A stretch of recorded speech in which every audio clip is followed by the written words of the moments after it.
Muy buenos días a todos, muchas gracias por su asistencia. Este día, siempre en el marco de seguridad y salud ocupacional, vamos a revisar el tema de manejo de gases médicos, el cual estará a cargo del ingeniero Gerardo Zuley. Bienvenido, ingeniero, buenos días. Muy buenos días, muchas gracias a todos, muchas gracias por la presentación. Muy agradecido de estar acá con ustedes en esta mañana. Espero que podamos tener una jornada interesante, que podamos ir viendo esta temática que es realmente de mucha importancia para el manejo de cada uno de nuestros hospitales, de nuestras unidades médicas, de nuestro sistema de salud. Pues el tema que se me ha pedido impartir en esta mañana eh, es la importancia para el adecuado manejo de gases en los procedimientos médicos.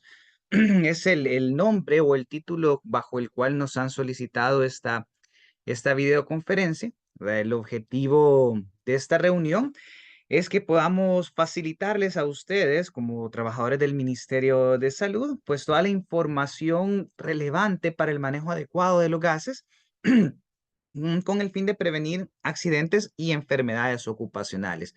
Mi nombre, pues, como lo decía la señorita Julia, si no me equivoco, es Gerardo Zungley. Pues estamos de parte de Infrasal acompañándoles esta mañana. Yo estoy a cargo del área de aseguramiento de calidad y seguridad, donde específicamente, pues, entre varios temas, nos dedicamos a supervisar la seguridad del manejo de los gases, ¿verdad? Es un producto químico, es un producto que tiene ciertas características de las cuales tenemos que manejar con cierta relevancia, ¿no? O con cierto cuidado específico. Ahora, si bien el tema, ¿verdad? Como les decía, que se nos ha pedido está bajo este nombre, importancia para el adecuado manejo de los gases, vamos a hacer un traslado, una similitud para desarrollar esta importancia para el manejo adecuado. Vamos a ver la seguridad en el manejo justamente. Así vamos a aprender cómo manejar adecuadamente estos gases. Y algo que quiero destacar, ¿verdad? Es justamente que el nombre del tema que han colocado es muy adecuado. Importancia del adecuado manejo de los gases. Muchas veces no conocemos, ¿verdad? O creemos que alguna sustancia puede ser en sí misma de riesgo. Pero si se fijan, cuando hablamos de importancia en el adecuado manejo y cuando lo trasladamos hacia este título que tenemos en pantalla ahorita, hablamos de, si se fijan las palabras en anaranjado, es como nosotros le decimos en resumen, seguridad de gases. Pero realmente los gases, vamos a ir viendo dónde están los gases. ¿Qué son los gases? Pues son algo totalmente parte de la naturaleza muchas veces. O incluso, por ejemplo, nosotros que estamos en aplicaciones médicas conocemos, ¿no? El oxígeno es incluso un sostén de vida. ¿Realmente existe alguna seguridad en el gas o algún riesgo en sí mismo en el gas? Puede ser que sí, por algunas características, pero ¿dónde debemos de realmente enfocar las medidas de seguridad, el manejo de los riesgos? Pues como el nombre que tenemos en pantalla nos está diciendo. En el manejo, en el uso, en el transporte, en el adecuado manejo de nuestros gases que vamos a tener en las diferentes instalaciones. Realmente la seguridad va a ir enfocada hacia cómo nosotros los estamos manejando, más que hacia el gas en sí mismo. Tenemos pues que un gas, ¿verdad? Tenemos diferentes tipos de gases, conocerán, y diferentes tipos de aplicaciones para gases. De la tecnología y las necesidades nos han ido enseñando cómo hay diferentes aplicaciones. Tenemos gases en la industria alimenticia, ¿verdad? Todos conocemos o hacemos la broma, ¿no? De cómo las papitas traen aire y hasta hacemos la broma, una papita de tal marca necesito cuando necesitemos aire, ¿no? Porque de ahí podemos extraer aire. Más bien, ¿ustedes creen que si lo que traen las papitas fuera aire, estas estarían en una condición adecuada? Si nosotros compramos una tostada que no sea de una marca reconocida, y la destapamos y la empezamos a comer y la dejamos a medias, ¿cómo va a estar esta tostada dentro de 15 minutos, dentro de media hora? Va a estar lo que conocemos como tayuda, ¿no? Tenemos gases que se aplican sobre estas famosas papas, ¿verdad? Sobre los churros, etcétera, para inertizar y poder garantizar que eso no vaya a pasar. Realmente cuando decimos viene lleno de aire, pues no es aire en realidad. Tenemos gases también en aplicaciones industriales, como conocerán ustedes. Tenemos gases para corte y soldadura, etcétera, ¿verdad? Las personas que trabajan en mantenimiento estarán más familiarizadas con este tipo de gases.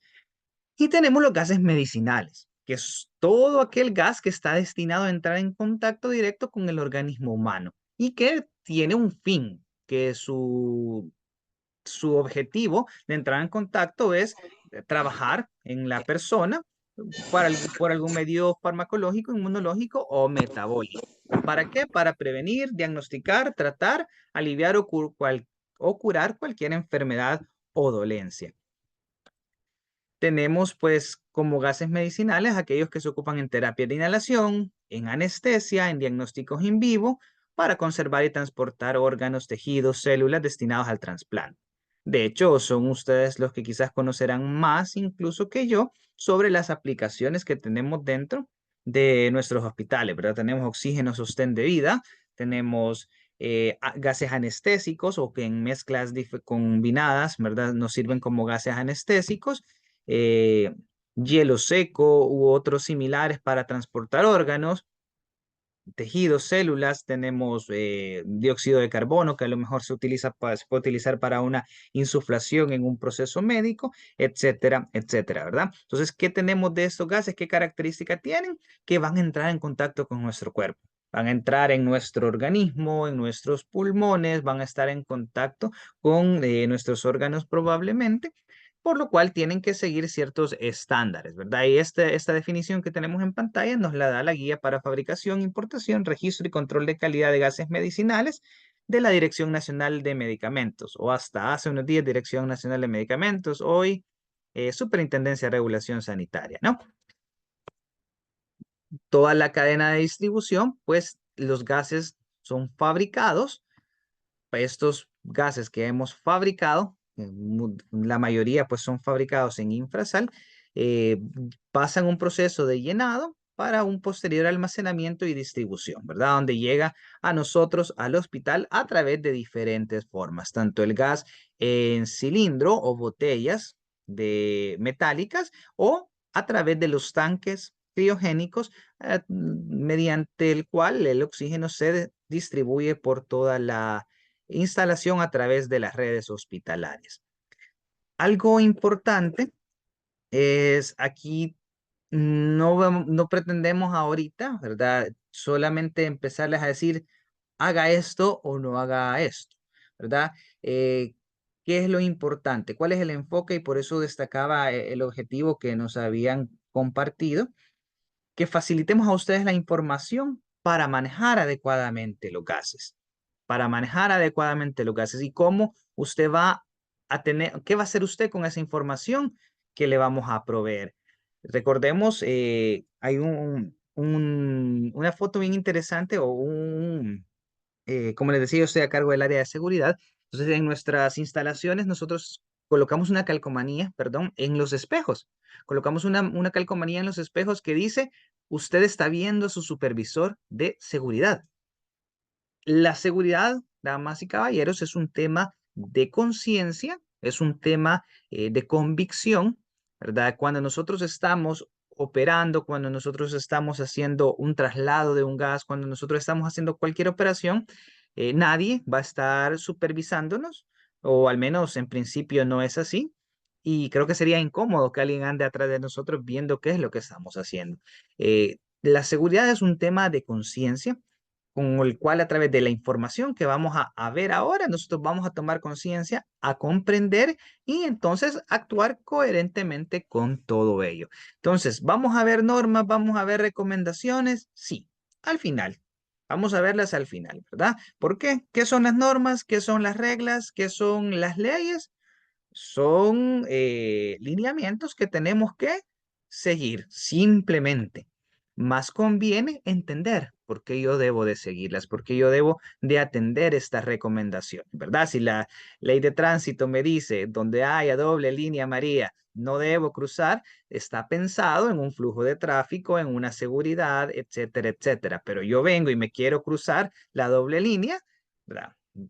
Yo estoy siendo inconsciente, además de que si me ponen una multa, que ya es un castigo o una consecuencia, pues no debería de quejarme, ¿no? Ahora, todo aquel que es consciente va a saber y entender a lo mejor, esta es una calle de alto flujo, aquí se ha determinado, aquí el viceministerio determinó esto, que no conviene este cruce, etcétera, etcétera. Las normas, las leyes simplemente se siguen, ¿verdad? Entonces, más conviene comprender qué es lo que vamos a hablar. Entonces vamos a hacer un repasito así rápido, no vamos a hacer hablar de grandes tecnicismos, pero vamos a hablar de los estados de la materia, qué son los gases, dónde están los gases, cómo los obtenemos, cómo se clasifican de dos maneras, por su riesgo o naturaleza y por su presentación, en qué tipo de envases los tenemos, los gases criogénicos y sus envases, para finalmente pues ver los riesgos y las medidas de seguridad. Primero recordemos los estados de la materia, los básicos, ¿no? Que son sólido, líquido y gaseoso. Ahora dicen que, pues se afirma que la ciencia ha descubierto que existen otros más, que existe el plasma, que existe otras cosas, ¿no? Que se catalogan como estados de agregación diferentes. Sin embargo, vamos a centrarnos en estos tres, que yo creo que básicamente cualquiera de nosotros debió haberlo estudiado, allá por séptimo, octavo grado a lo mejor, ¿verdad? Entonces creo que la mayoría conocemos. Y si no en la práctica, pues también podemos evidenciarlo, que existe en estado sólido, líquido, gaseoso. ¿Qué es un sólido? Todo aquello que es firme, ¿no? Que es duro. ¿Qué es un líquido? Todo aquello similar al agua.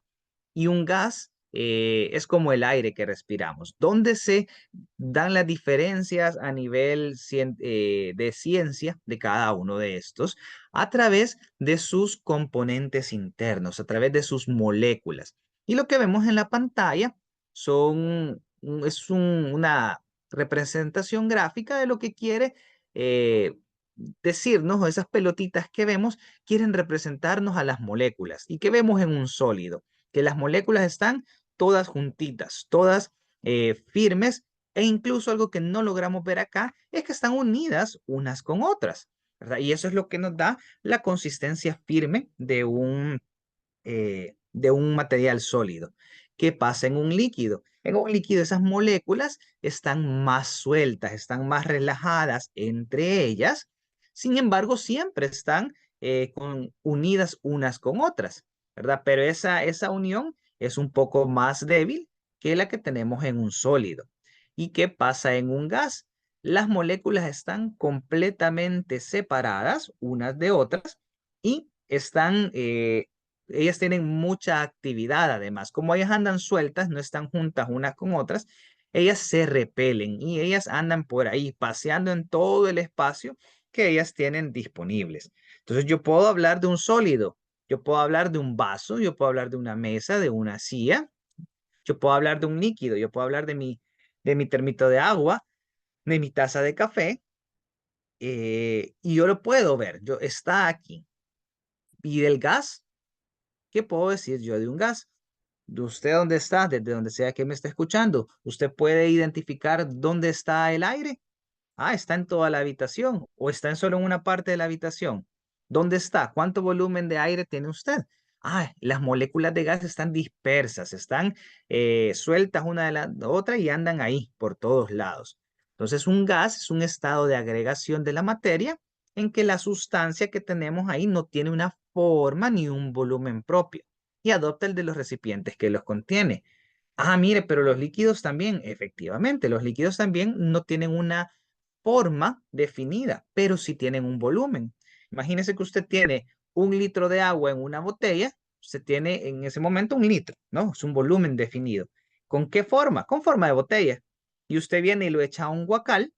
¿Cuánta agua transfirió al guacal? Si usted echó la botella completa y no botó nada, por supuesto. ¿Cuánta agua tiene en el guacal? Siempre tiene usted 1 litro. Es un volumen definido que ahora cambió de forma. Ahora, los gases no tienen un volumen definido como tal. ¿Por qué?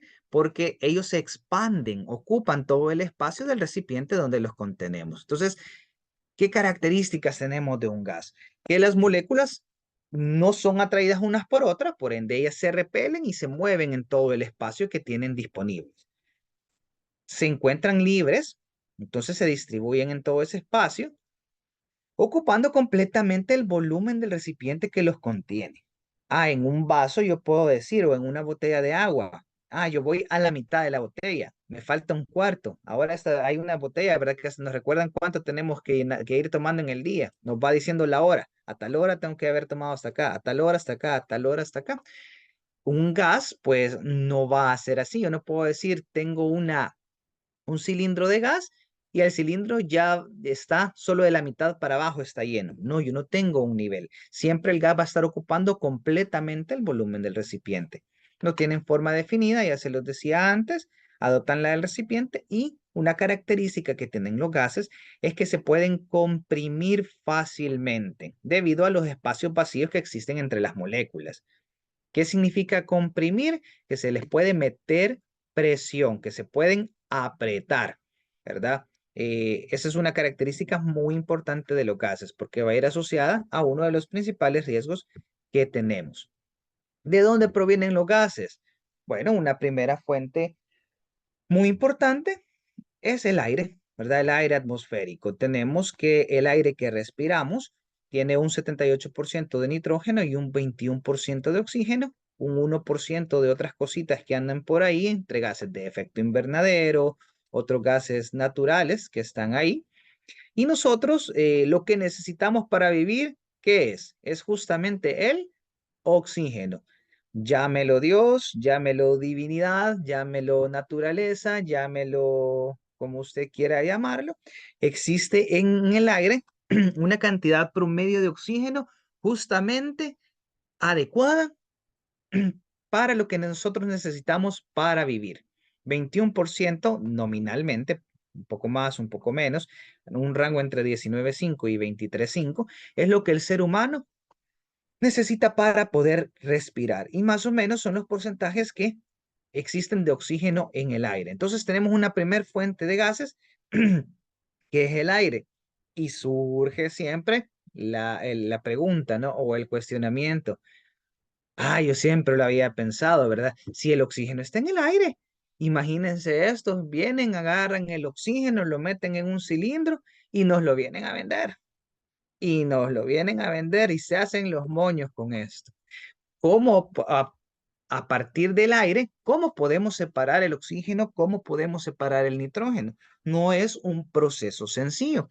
Existe un proceso de separación que interviene muchas variables termodinámicas, muchas variables de proceso, que se llama destilación fraccionada del aire y licuefacción del aire. ¿Verdad? Es un proceso en que, como lo dice su palabra, su mismo término, licuefacción. ¿Qué significa? Licuar el aire. ¿Y qué es licuar? Así como nosotros metemos en la licuadora. Normalmente, ¿qué metemos en una licuadora? Los frijoles, la fruta que quiero hacer de fresco. Y de un sólido paso a un líquido. Pero licuar no es exclusivamente pasar de sólido a líquido. Licuar es hacer líquido. En este caso, este aire que nosotros tenemos en la atmósfera, ¿en qué estado está? Gaseoso. ¿Y qué hacemos? Pasarlo a un estado líquido para después hacer con él una destilación fraccionada. Uy, qué término más complicado, ¿no? Eh, ¿Qué es una destilación fraccionada? Es separar, fraccionar este aire ahora líquido en sus componentes. ¿Y cómo se hace ese proceso? Pues mire, tenemos varias etapas, a grosso modo vamos a decir, ¿verdad? Tenemos una entrada del aire, de la atmósfera, ciertamente, un recurso natural eh, no se va a agotar. Pasa esto unas etapas de purificación, de filtración, limpieza, para eliminar los contaminantes que vienen. ¿Qué tipos de contaminantes hay en el aire? Ya sabrá usted qué polvo del Sahara, que estas cositas, no me acuerdo cómo le llamamos en nuestro día a día, a la basurita esta de la quema de caña, el humo de los buses, etcétera, etcétera. Todo eso se tiene que pasar por un proceso de purificación y luego empezamos a entrar en varias etapas que nos representan el 3 y el 4 de compresión y enfriamiento. ¿Qué dijimos que era compresión? Meterle presión a algo, apretarlo, pero a niveles grandemente industriales, a través de maquinarias industriales que consumen energía eléctrica y lograr procesos también de enfriamiento, ¿verdad? Tenemos varias etapas que se reciclan en sí mismas de comprimir y enfriar estos gases. ¿Para qué? Para que en la parte de abajo que vemos, después del paso 4 hacia la derecha, podamos ir obteniendo un aire que ya quiere ser líquido. Y ese aire que quiere ser líquido, ¿en qué temperaturas anda? En temperaturas muy, muy frías. ¿Cuánto es una temperatura fría o una temperatura que nosotros denominamos criogénicas? Son aquellas temperaturas que están por debajo de los menos 100 grados Celsius. No de los 100, sino de los menos 100 grados Celsius. Cuando nosotros los salvadoreños, cuando está haciendo unos 18, 19 grados Celsius, sentimos un frío rico, ¿verdad? Cuando vamos allá por La Palma, ¿qué temperatura se llega allá? Cuando es una noche de mucho, mucho frío, se llega a 12, a 10, y nosotros los salvadoreños que estamos acostumbrados al calor, estamos hasta tirirando ahí del frío, ¿no? Eh, Incluso ya con 21 grados ahí que pongan en la oficina, ya andamos con suéter, ve, ahí estamos peleando que subile, que bajale, aquel que tiene frío, aquel que tiene calor. Imagínense, aquí estamos hablando de temperaturas de menos 100 grados Celsius hacia abajo. Realmente el oxígeno está a menos 183 grados Celsius y el nitrógeno a menos 196 grados Celsius. Hablo de oxígeno y nitrógeno porque son los mayores componentes que salen a partir de este proceso. Para lograr esas temperaturas, pues necesitamos condiciones ciertamente artificiales, que cómo las logramos a través de consumos altos de energía eléctrica. ¿Por qué? Porque necesitamos ese oxígeno puro para nuestros pacientitos en el hospital, porque necesitamos ese nitrógeno para procesos diferentes o para luego poder hacer aire nuevamente, pero un aire que esté libre totalmente de todo contaminante. Recordemos que todo esto surge a partir de una necesidad. No hacemos oxígeno porque queremos, simplemente porque a alguien se le ocurrió, hey, vendamos oxígeno. ¿Verdad? O como cuando uno va al Dollar City, que es el Dollar City el que le dice a uno qué es lo que necesita y no uno va a buscar lo que uno necesita, ¿verdad? No, no es así, sino que obviamente surgen las necesidades, ¿verdad? Surge, ¿y qué pacientito necesita oxígeno? Aquel pacientito que tiene algún problema de salud, ciertamente, ¿no? Entonces necesita un oxígeno puro. Ya no le es suficiente el 21% de oxígeno que hay en el aire. Entonces nos vemos en la necesidad de hacer estos procesos, que son procesos ciertamente que tienen su inversión y su valor significativo. Y es por eso que, a pesar de que la fuente primaria, en este caso, es el aire atmosférico, tenemos un costo y un valor para estos gases. Tenemos otros procesos para obtención de gases, como electrólisis del agua, que es meter electricidad al agua y separarla en sus iones, en sus componentes, procesos de combustión, que es una combustión, una quema de algo, ¿no? Los motores de los vehículos, ¿mediante qué funcionan? Mediante combustión, quemando la gasolina. Procesos de compresión de aire, procesos de absorción por oscilación de presión, que es un proceso también de obtención de oxígeno y de nitrógeno, pero a condiciones normales, atmosféricas, que es los métodos que ocupan los concentradores de oxígeno y otras reacciones químicas diversas. Bien, algo importante para saber es cómo vamos a clasificar a los gases por su naturaleza o por las características que ellos tienen. Así como nosotros, ¿no? En nuestro, van a ir disculpando, vamos a ir haciendo semejanzas a cosas de la vida cotidiana para que nos vayan quedando claros los conceptos. ¿A qué nos referimos con esta clasificación? Mire, así como nosotros sabemos en la familia quién es el tío enojado, quién es el tío alegre, quién es el tío fiestero, etcétera, lo que hace es tenemos que conocerlos por cómo ellos se pueden comportar para así conocer los riesgos que voy a tener. ¿Verdad? Así como hago el ejemplo de la familia, yo sé que con el tío alegre puedo bromear, yo sé que el tío aburrido no lo voy a invitar a lo mejor a una fiesta, o lo voy a invitar pero se va a ir rápido. Yo me voy preparando según las características que tiene una persona, pues así también me voy preparando según la naturaleza que tienen los gases. Tenemos gases que no son inflamables, que es algo inflamable, algo que se quema, que no son corrosivos, que es algo corrosivo, algo que destruye superficies y tejidos de piel. Y de baja toxicidad. O sea, estos gases que tenemos en la primera categoría no se queman, no destruyen las superficies ni los tejidos de la piel y son bajamente tóxicos. ¿Qué es algo tóxico? ¿Verdad? Hoy está de moda decir tóxico a las parejas, ¿no? No sé en qué momento se puso eso de moda, pero es algo que ahora está de moda. ¿Qué significa algo tóxico? Es algo que hace daño, ¿no? Por eso se bromea así, ¿no? Se hacen esas bromas. Si es adecuada o no lo es, no lo sé, pero para hacernos referencia, ¿no? Ah, es que mucho molesta, mucho me controla, mucho aquí, el tóxico, la tóxica. ¿Qué significa algo tóxico? Algo tóxico significa algo que hace daño. Si yo me como un pan de la calle y me hizo daño, me intoxiqué, ¿sí o no? Me he intoxicado, o sea, eso era algo tóxico. Y con tóxico no necesariamente significa venenoso. Eso es lo que yo quiero destacar, ¿sí? Que muchas veces acostumbramos tratar indiferentemente algo venenoso y algo tóxico, y no lo es. No son lo mismo. Algo que hace daño no necesariamente es venenoso. Por eso pongo ese ejemplo, ¿verdad? De la pareja, ese ejemplo de la comida en la calle. Este pan me hizo daño. Sí, me dio una enfermedad estomacal que me dio una incapacidad de un día, 2 días a lo mejor, pero era venenoso. No, no era venenoso, era tóxico. ¿Sí? Tenemos gases, entonces estos gases de la primera clasificación pueden hacer daño. Sí, pueden hacer daño en baja medida. ¿Quiénes? El aire, el argón, el helio, el nitrógeno, el oxígeno. Sí, incluso gases que están como el oxígeno, que es sostén de vida, como el aire, que lo respiramos, pueden llegar a hacer daño, sí, si los mal utilizamos, ¿sí? Pero su cantidad de riesgo son bajas, porque ellos no se queman, no corroen. Incluso el oxígeno, aquí los que conozcan de procesos médicos, ¿no?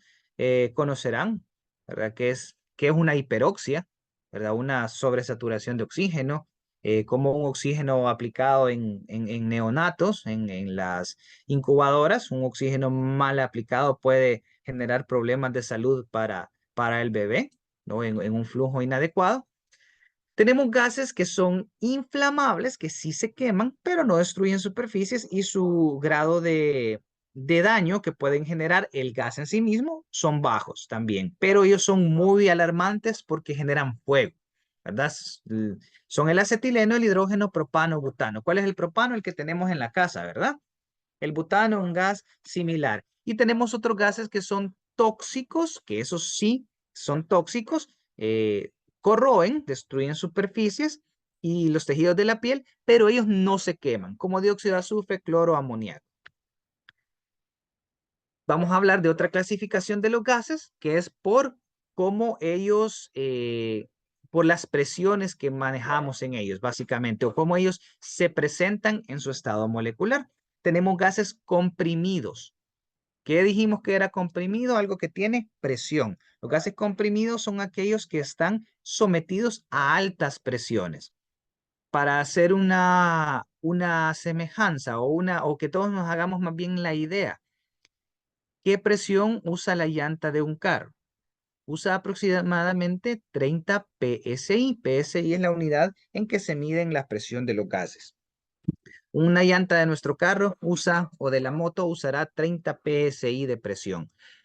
Imagínense que los gases comprimidos están a partir de los 2015 PSI. Agarra una calculadorcita, agarra ahí su teléfono y haga una división 2015 entre 30 y haga una semejanza para que se haga la idea de cuántas veces más usted tiene en un cilindro pequeño la presión de una llanta.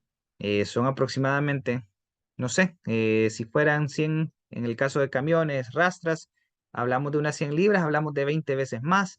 Si en 100 cabe 3 veces 30, hablamos de 60 veces más. ¿Sí? 60, 70 veces más la presión de la llanta de su carro contienen los cilindros de gas que nosotros manejamos. ¿Verdad? Los que son gases comprimidos. ¿Y cuáles son gases comprimidos? Oxígeno, aire, nitrógeno, hidrógeno, argón, helio. Tenemos gases que son licuados. ¿Qué dijimos que era licuado? la presencia de líquido, hacer líquido algo. Tenemos gases licuados como el dióxido de carbono, el óxido nitroso, el propano, ¿verdad? Que tenemos en casa. De hecho, cuando escuchamos en las noticias, sube el precio del gas licuado. ¿Verdad? Cuando se refieren al propano, generalmente nos dicen gas licuado. ¿Qué sucede con los gases licuados? Son gases que también están a altas presiones, pero ellos no los catalogamos como comprimidos porque ellos no llegan a resistir una presión tan alta. Cuando ellos se están presurizando, ¿qué les sucede? Empiezan a licuar. Entonces ellos dentro de su sistema, dentro de su cilindro, tienen líquido y gas. ¿Qué tiene usted en su casa en el cilindro de propano? Cuando usted se lo llevan, el cilindro pesa. Y cuando ya está vacío, el cilindro pesa menos. ¿Por qué? Porque al principio ese cilindro llevaba líquido, un gas que está licuado ahí adentro. Sin embargo, dentro del cilindro coexisten líquido y gas. Usted a la cocina no le pasa líquido nunca, el gas nunca va líquido, el gas siempre va en estado, valga la redundancia, gaseoso, ¿verdad? En ese caso también tenemos en los gases que utilizamos, que podemos utilizar en los hospitales, óxido nitroso, dióxido de carbono. Pero fíjese que también están siempre a altas presiones, 725 PSI, 950 PSI. Siempre sigue siendo un montón de veces más que 30. Para que se haga una idea también, ¿cuál es la presión atmosférica? En términos de PSI, son 15. La presión atmosférica es de 15 PSI. Imagínense cuántas atmósferas estamos manejando de presión en estos gases. Gases disueltos como el acetileno, que son es un gas inestable, que ya veíamos que es inflamable. Él rápidamente quiere siempre accionarse, entonces a él lo tenemos que disolver en una sustancia que se llama acetona para que él pueda estar seguro. Y tenemos los gases criogénicos, que son los que se han obtenido en el proceso que yo les comentaba, ¿verdad? De licuefacción del aire, entre otros procesos también. ¿Y quiénes pueden existir en estado criogénico? Los mismos que existen en comprimidos. Aquellos que les he metido presión, presión, presión y no se licúan. Ah, pues ellos no se licúan a través de presión. ¿Cómo se licúan ellos? A través de enfriamiento, llevándolos a temperaturas criogénicas. Entonces, gases comprimidos, gases licuados, gases criogénicos. Y según esa naturaleza o esa característica de ellos, van a estar en diferentes tipos de envase. Señores y señoras, damas y caballeros, ¿cuáles son altas presiones? Todos son altas presiones. Los comprimidos son los de más alta, pero los gases licuados también están a alta presión. Los gases criogénicos también pueden estar a alta presión. Comparado contra los 15 PSI que les decía que son una atmósfera, todos los gases están superiores a esa presión. Por ende, todos son alta presión. Eso no perdamos de vista. Por ende, vamos a almacenar en qué tipo de recipientes estos gases en cilindros de alta presión, que son los cilindros que estamos acostumbrados a ver, ¿verdad? Cilindros metálicos, cilindros de gran peso. Los de aluminio generalmente pesan menos, pero igual tienen una alta resistencia para soportar grandes presiones. Y tenemos los recipientes criogénicos que pueden ser termos, tanques o pipas que tienen un funcionamiento especial para poder mantener dentro de ellos ese gas criogénico, es decir, que está en estado líquido a temperatura muy, muy, muy fría, ¿verdad? Por debajo de los menos 100 grados Celsius. ¿Verdad? Tenemos los termos que tienen generalmente rueditas, hay unos que no, que en los hospitales más pequeños tenemos a lo mejor termos, alguna batería de 2, 3, 4 termos. Tenemos tanques estacionarios que ya no son portátiles, ya no son movibles, ¿verdad? Ahí tenemos la foto de los tanques de CIFCO. Las pipas criogénicas que son tanques, ¿verdad? Pero horizontales y que están montados sobre un chasis, ¿verdad? Sobre un camión y que nos lleva a recargar nuestros tanques estacionarios en los hospitales. Me disculpan un segundo.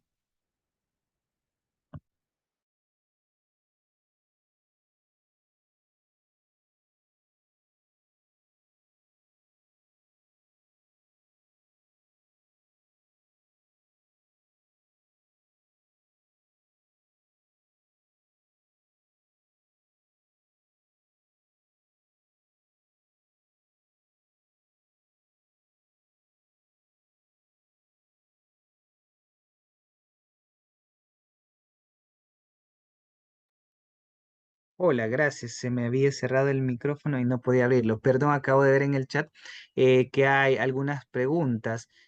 Bueno, sí nos decían, ¿verdad? De talento humano que podíamos levantar la mano o escribir en el chat. Perdón si no vi en el momento adecuado cuando pusieron que no es aire. No sé en qué momento hablamos de eso. Gases comprimidos, licuados, disueltos y criogénicos. En este momento la coloco. Aquí está.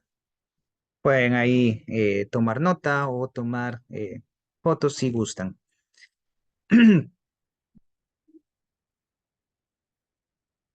La dejo unos segundos más.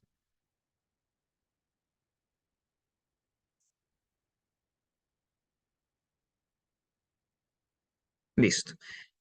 Seguimos avanzando. Entonces, los cilindros eh, son recipientes adecuados para resistir la alta presión, ¿verdad? Los que han tenido la oportunidad, no sé quiénes estamos acá acompañando, pero si alguien ha tenido la oportunidad de manipular, tocar o tener que mover algún cilindro, los cilindros generalmente son pesados, de hecho los de acero andan entre 80 a 100 libras, algunos hasta un poquito más. Son hechos de materiales metálicos, generalmente acero, acero al carbono, al manganeso, diferentes tecnologías. Algunos están hechos de aluminio, igual de alta resistencia, y se hacen a través de una sola pieza metálica y se les va trabajando el orificio, ¿verdad? Ellos no son piezas separadas, no se van, son piezas que se van soldando unas con otras, sino que es una sola pieza que vamos haciéndole el orificio para depositar el gas dentro y ser capaz de resistir las altas presiones. Ellos tienen sus marcas, sus diferentes controles de seguridad y tienen un dispositivo de seguridad para poder, eh, para poder tener, ¿verdad? Mecanismos de seguridad. Si ese cilindro es sobrepresurizado, tenemos en él un dispositivo que se llama disco de ruptura, que en el día a día le llamamos check. Muchas veces vamos a escuchar el término check o que el cheque de seguridad, pero realmente se llama disco de ruptura, porque es una laminita que está sensada a cierta presión que el cilindro, si él se saliera de su rango de presión adecuado, se va a activar esa laminita, se va a romper y va a permitir la salida del producto. No sé si alguna vez nos ha pasado que debido a alguna mala manipulación se haya llegado a disparar ese disco de ruptura. Y eso permite la salida del producto y que este no se presurice más y estemos dentro del rango de seguro de trabajo del cilindro. Tenemos acá, ¿verdad? El diagrama de cómo funciona una válvula. Tenemos su perilla, sus sellos, ¿verdad? Donde va permitiendo pasar el flujo, la salida del gas y el dispositivo de seguridad y la rosca que va al cilindro. Si se fijan en la lámina anterior, todo el cilindro está hecho en una sola pieza. Entonces, ¿cuál es la única parte que se le añade? Es la válvula, ¿verdad? Es la única parte externa al diseño del cilindro en sí mismo. Entonces, por ende, ¿qué creen? Es la parte más vulnerable, ¿verdad? Si yo el cilindro se me golpea en la pared lateral, pues no se va a escapar el gas, no va a sufrir mayor daño. Debemos cuidarlo de golpes fuertes, ¿verdad? No es que por eso lo vamos a golpear, pero no pasa nada, ¿no? Pero ¿qué pasa si golpeamos en la válvula? Podemos tener un escape del gas. ¿Verdad? Tenemos también la válvula de poste o válvula medicinal que cuenta con la misma tecnología, solo que físicamente está eh, la vemos diferente, ¿no? Pero igual tiene su disco de ruptura, su dispositivo de seguridad que es un disco de ruptura y sus conexiones para la salida del gas. Los cilindros pues tienen ciertas marcas, eso pues ya no es tanto de interés nuestro para el nivel del hospital, pero van a ver, ¿verdad? O si los han observado, tienen muchas marcas. En estas marcas están todos los datos del cilindro, por lo cual sí es importante cuidar de esas marcas. Totalmente prohibido hacer otras marcas sobre los cilindros o manipular este tipo de marcas que los cilindros tienen, ¿verdad? Porque son las marcas de seguridad. Ahí tenemos los datos de quién fabricó el cilindro, en qué año fue fabricado el cilindro, quién ha revisado ese cilindro, si ese cilindro es apto para seguir trabajando, cuál es la presión de trabajo que debe de tener ese cilindro. Entonces ellos tienen sus medidas de seguridad y además tenemos ciertas pruebas periódicas que hacemos sobre el cilindro para evaluar si este sirve, ¿verdad? Si este es capaz de resistir la presión. Ciertamente, están hechos de materiales muy resistentes, pero va a depender también del uso como de las condiciones a las que está expuesto el cilindro, las medidas, pues, o el tiempo de vida que él puede tener. Entonces, porque puede surgir la pregunta, mire, y un cilindro tiene un tiempo de vida, un cilindro tiene que durar 10 años y después se descarta, o 15 años. No, no necesariamente. ¿De qué va a depender? Del uso que nosotros le hayamos dado al cilindro, del resguardo, de las buenas o malas condiciones a las que el cilindro haya estado expuesto. ¿Verdad? Por ejemplo, tenemos cilindros que son utilizados en barcos, que son utilizados ya sea de aire o para procesos industriales que se utilizan en zonas marinas o en zona o incluso dentro de barcos. Obviamente esos cilindros están expuestos a mayor riesgo de corrosión y generalmente ese tipo de cilindros a lo mejor tiene una vida útil menor que lo que podamos tener en un hospital. Los cilindros en sí mismos no tienen una fecha de vencimiento, que sí tienen una fecha de revisión en la cual tenemos que hacer procesos de recalificación del cilindro. Dependiendo de la norma, existen varias normas para construir cilindros. Eh, entonces, según la norma que el que fabricó el cilindro siguió, existen diferentes tiempos de revisión para los cilindros. Algunos son 5 años, algunos otros son 10 años. ¿Y qué se hace en una revisión del cilindro? Pues este se desvalvula, ¿verdad? Se le quita la válvula y aparte de revisiones físicas, de revisar que no haya corrosión, que no hayan daños sobre el metal, también este es sometido a una prueba que se le llamamos prueba hidrostática a través de un método de chaqueta de agua en el que nosotros sumergimos el cilindro sin válvula dentro de un recipiente presurizado con agua y el cilindro también se llena de agua internamente y hacemos una prueba metiéndole esa agua, metiéndole presión a esa agua. Imagine usted que usted agarra un globo de una vejiga y que usted la infla, pero no la amarra. Y sin amarrarla, luego usted viene y suelta esa vejiga. ¿Qué va a pasar con esa vejiga? Se va a desinflar. Pues es muy parecido a lo que nosotros hacemos con los cilindros a través de una prueba hidrostática. Se le mete agua a presión, ese cilindro se dilata. ¿Y qué es lo que hacemos? Cuando se le quita la presión, el cilindro vuelve a su forma original. ¿Qué hacemos? Evaluar el grado de estiramiento que ese cilindro ha tenido. Si el cilindro tiene un cierto grado, ¿qué grado, ingeniero? No le puedo decir porque va a depender de la marca del cilindro, del año de fabricación del cilindro, de las condiciones del cilindro, etcétera, etcétera. Van a haber muchos factores que van a hacer que ya nuestros técnicos pues conocen a cabalidad y van a ir evaluando para decidir, ok, este cilindro pasa o no pasa la prueba, este cilindro es o no es capaz de seguir resistiendo la presión. O pueden incluso determinar, este cilindro es capaz de seguir resistiendo la presión 5 años más o 10 años más, ¿verdad? Dependiendo de toda la literatura, los datos de fabricante, los años de fabricación y ciertas condiciones. Para todo esto, nosotros como empresa pues estamos certificados por el Departamento de Transporte de los Estados Unidos, por la DOT, para realizar este tipo de pruebas. No la realizamos solo de manera eh, como un control nuestro, sino que además ese control nuestro está validado por los Estados Unidos, por la Dirección de Transporte. Tenemos una certificación de ellos y solo cierto personal nuestro puede realizar estas pruebas y realizar las marcas en los cilindros. También, al tener esta certificación, nosotros estamos obligados con los Estados Unidos a no poder permitir que un cilindro que no sea capaz de aguantar la presión ande circulando por ahí. ¿Qué sucede cuando un cilindro no pasa la prueba y decimos, este cilindro ya no es capaz de resistir presión? ¿Me lo llevo para la casa? No. ¿Qué hacemos con un cilindro de este tipo? Lo destruimos. ¿Para qué? Para garantizar, porque como les digo, nuestro compromiso no es solo con nosotros mismos como empresa, con la población, sino también incluso con esta institución de los Estados Unidos. Ellos nos dicen, no podemos permitir. ¿Por qué? Más el latinoamericano, ¿verdad? Yo le devuelvo el cilindro, generalmente cuando tenemos caso de que el cilindro es propiedad de los clientes, propiedad, por ejemplo, tenemos cilindros que son propiedad del Ministerio de Salud, ¿verdad? De donaciones de China, etcétera.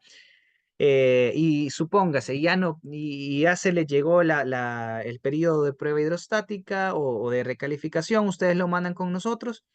¿Y qué pasa? ¿Verdad? Si nosotros se les devolvemos al cliente cualquiera, ahí el ejemplo de que ustedes tienen cilindro, ¿verdad? Pero a un cliente cualquiera nosotros le devolvemos el cilindro y le decimos, miren, no se lo podemos llenar porque ya no es apto su cilindro.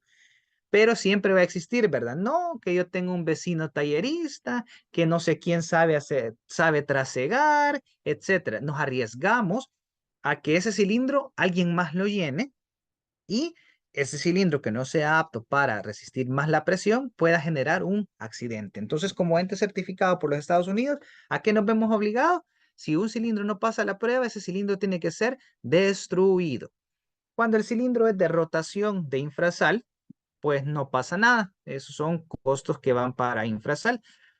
Pero cuando el cilindro es del cliente, ¿verdad? Antes de hacerle esta prueba, se le hace saber al cliente si su cilindro no pasa la prueba, aparte de que no va a ser llenado, e igual le vamos a cobrar a usted el hecho de hacerle la prueba, se lo vamos a devolver destruido. Se lo vamos a devolver, mire, en dos pedacitos. No nos lo vamos a quedar nosotros, no la chatarra no la vamos a vender nosotros, no nos vamos a quedar con la ganancia de eso, no, pero se lo vamos a devolver cortadito en dos partes. ¿Por qué? Porque no podemos permitir que ese cilindro siga circulando, ¿verdad? La DOT nos obliga a que no podemos permitir que ese cilindro siga circulando.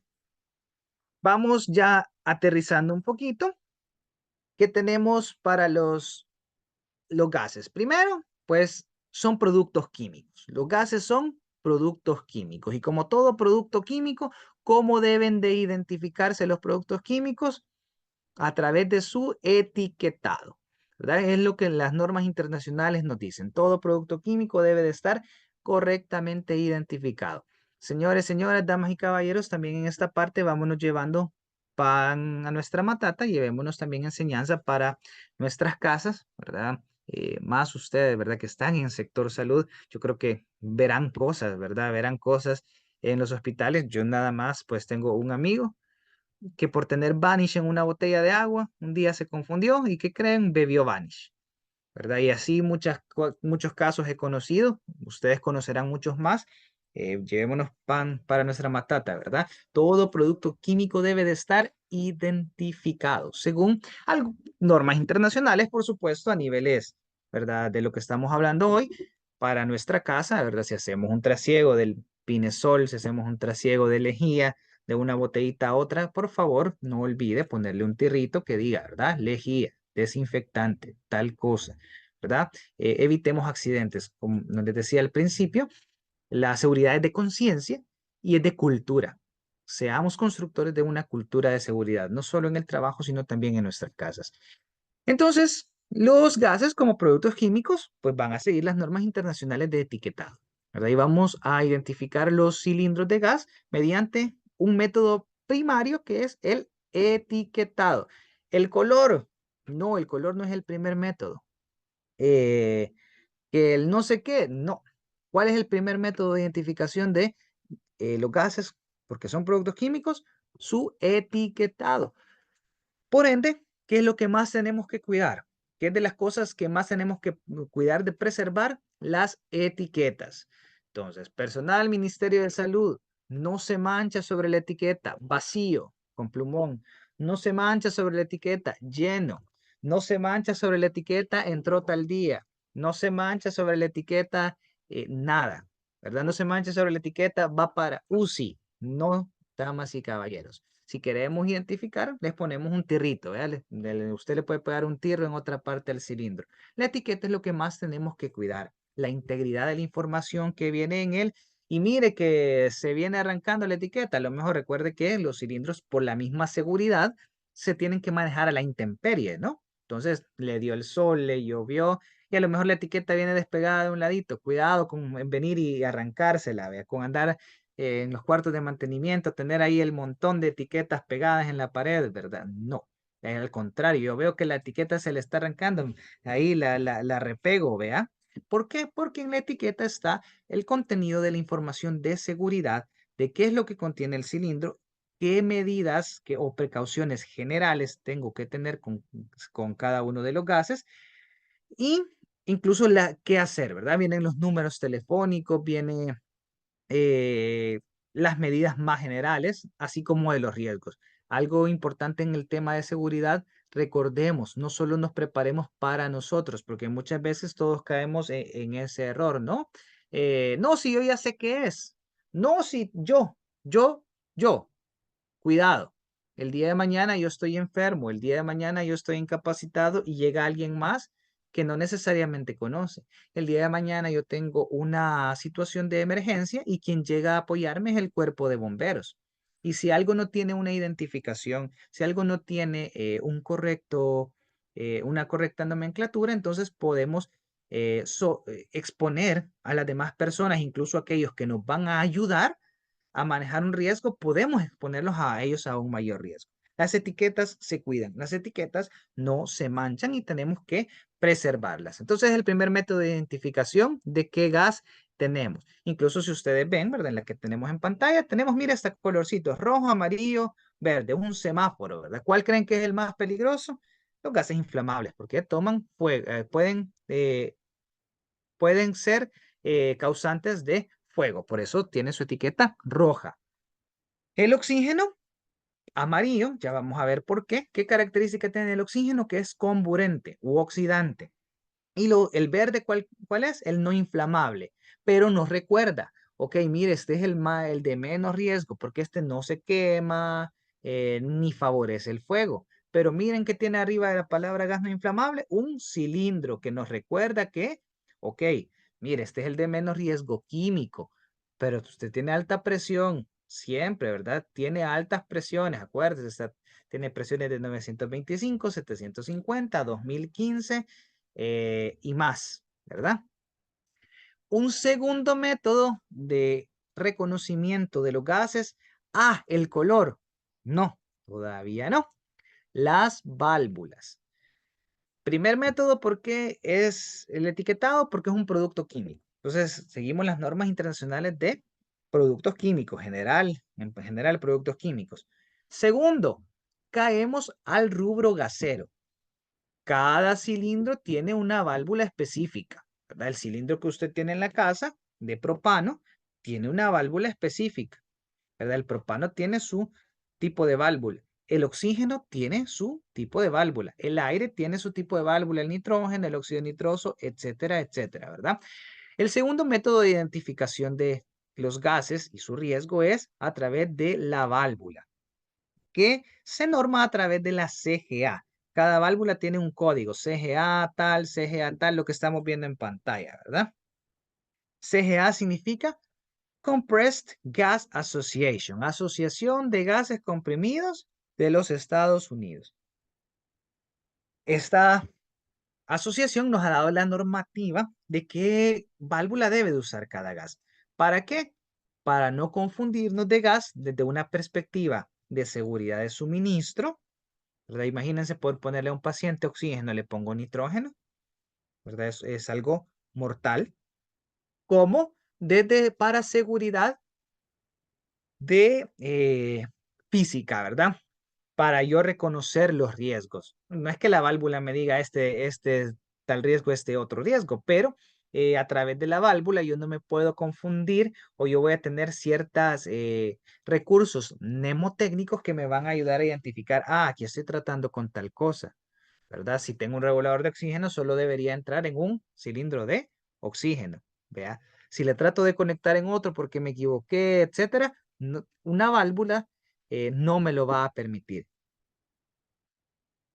Por ende, como este método es un método de seguridad, ¿qué creen que es algo que está prohibidísimo que deberíamos de utilizar, que no deberíamos de hacer? Es el uso de adaptadores, adaptadores de cambio de conexión, ¿no? Algún adaptador para alguna otra cosa, pues sería de considerar, pero adaptadores que, porque tengo este regulador de aire y lo quiero ocupar en oxígeno, entonces como el niple del aire es tanto y el niple del oxígeno es tanto, le voy a poner voy a ir a comprar a Vidri esto y lo otro y un tubito de no sé qué y le voy a hacer el acople. Señores, señoras, prohibidísimo, ¿verdad? Porque estamos diseñando una violación a un método de seguridad. ¿verdad? Ahí tenemos los códigos de cada una de las válvulas. Mire, ¿y cómo me lo voy a saber? ¿Qué voy a saber yo al reconocerla?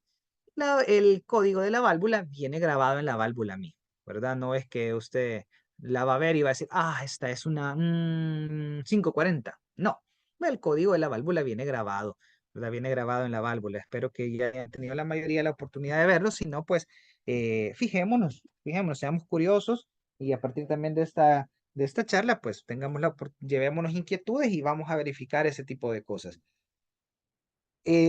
Algunas todas se ven iguales. Probablemente usted todas las va a ver igual, así como lo vemos acá. Todas tienen, pues vimos la estructura hace unas láminas, ¿no? De que tiene una válvula, hacia un lado tiene el disco de ruptura, hacia el otro lado tiene la conexión. Pero ¿qué es lo que varía? En la conexión. Algunas, la rosca va a ir por dentro, en algo otras la rosca va a ir por fuera. El diámetro, aunque se vea igual, el diámetro en una es 5 3/4, en otra es 5 octavos. En una, la rosca gira hacia la derecha, en otra, la rosca gira hacia la izquierda. Son los dos mecanismos típicos que se tienen de diferencia entre las válvulas. Cada gas tiene válvulas, perdón, se me pasó. Cada gas tiene válvulas diferentes, exceptuando aquellos que comparten el mismo riesgo. Si vemos en la lámina y si le han puesto coco ahí, ¿cuáles son los únicos gases que comparten válvula? CGA 580 lo tiene el nitrógeno, el helio y el argón. ¿Cuál otro? Tenemos la CGA 350 que lo tienen el etileno y el hidrógeno, los de más riesgo, ¿verdad? Entonces, y vemos una peculiaridad, hay unos gases que tienen doble válvula. ¿Cuáles? Oxígeno, aire, nitrógeno, óxido nitroso, dióxido de carbono. Ellos dicen que tienen dos válvulas. ¿Qué cree que sea esas dos válvulas? Una es la válvula normal o que se le denomina industrial. No es que sea solo para industrial, la podemos ocupar perfectamente en aplicación medicinal, pero le llamamos industrial o de perilla o de rosca y la válvula otra que tenemos abajo en la segunda fila de cada uno de esos cilindros es a 870, 950, 960, 910, el dióxido de carbono 940. ¿Qué creen que es? Es la válvula medicinal o de poste. ¿Por qué se llama medicinal? Porque esta es exclusiva de uso medicinal. Yo nunca voy a ver un cilindro de uso industrial que tenga una válvula de poste, ¿verdad? Estos son específicos para este uso. No he visto el chat, pero también si hay alguna pregunta, me van avisando. Perdón, aquí estuvo una pregunta hace ratitos.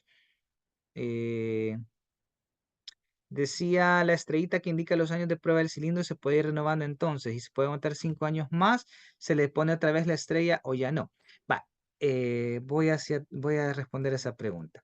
Cuando hacemos la prueba hidrostática, si el cilindro pasa, se le coloca la nueva fecha en que se le está haciendo la prueba. Este cilindro que tenemos acá nos dice que se probó en agosto del 2018. Y este número que sale aquí en medio es un identificador de grupo infrasal que la DOT nos ha dado a nosotros y nadie más puede usar ese número. Entonces este cilindro, básicamente, ahorita ignoremos la estrella y el más. Se le hizo en agosto del 2018. Ese cilindro vamos a suponer que es de la norma DOT. Se fabricó según la misma norma DOT. Hay otras normas, hay norma china, normas ISO, que son las estandarizadas, ¿verdad? Normas de no sé dónde, normas, incluso hay países que tienen su propia norma. Pero digamos que es DOT. Entonces la DOT nos dice que ese cilindro se debe de probar en 5 años más. Entonces, ¿cuándo deberíamos de hacerle la prueba otra vez a ese cilindro? En agosto del 2023. Pero resulta que en el 2018, cuando le hicieron la prueba, vieron que el cilindro no solo aprobaba, sino que tenía condiciones extraordinarias que le daban autorización para poder no solo circular 5 años más con esa prueba, sino 10. Y eso es lo que significa la estrella, ¿verdad? Que al ponerle la estrella acá, significa que este cilindro que se probó en agosto del 2018 no, ya no se va a probar en agosto de 2023, sino que se va a probar hasta cuándo, debido a la estrella, hasta agosto del 2028. En agosto del 2028 lo vamos a volver a probar. El más, ¿qué significa? También cierta condición extraordinaria. Otra condición. Al revisar los datos, pues se verifica que el cilindro puede aguantar 10% más en la presión de llenado o en el volumen.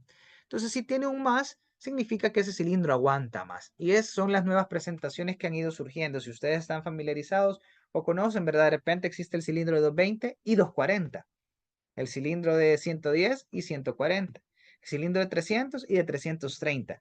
Cuando el cilindro cumple ciertos valores extraordinarios, pues se le puede dar la categoría de este más, autorizándolo para ser llenado con un 10% más.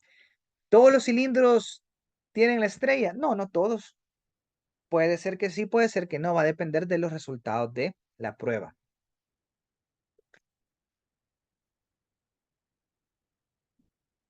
¿Qué pasa?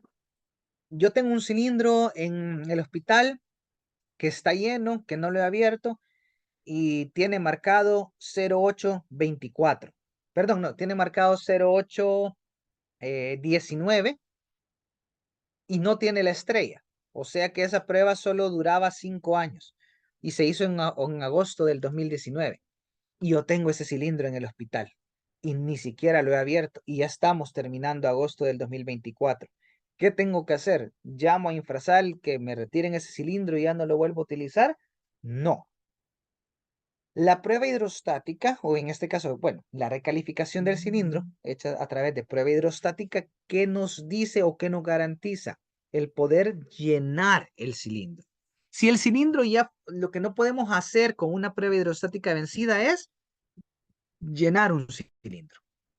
Ese cilindro, si más bien ya estuviera vacío, que yo tengo en el hospital marcado con 0819, si ese cilindro ya está vacío, ese cilindro viene a Infrasal y lo puedo llenar. Ya no lo puedo llenar porque ya se me terminó el mes. Si hubiera llegado a Infrasal el 1 de agosto, ¿lo puedo llenar? Sí. Incluso, realmente lo puedo llenar hasta mañana, pero ya quedó muy al límite. Pero si ese cilindro ya está lleno, ¿lo puedo transportar? Sí, sí puedo transportarlo. ¿Lo puedo utilizar? Sí, sí puedo utilizarlo. Lo que yo no puedo hacer con un cilindro con prueba hidrostática vencida es llenarlo.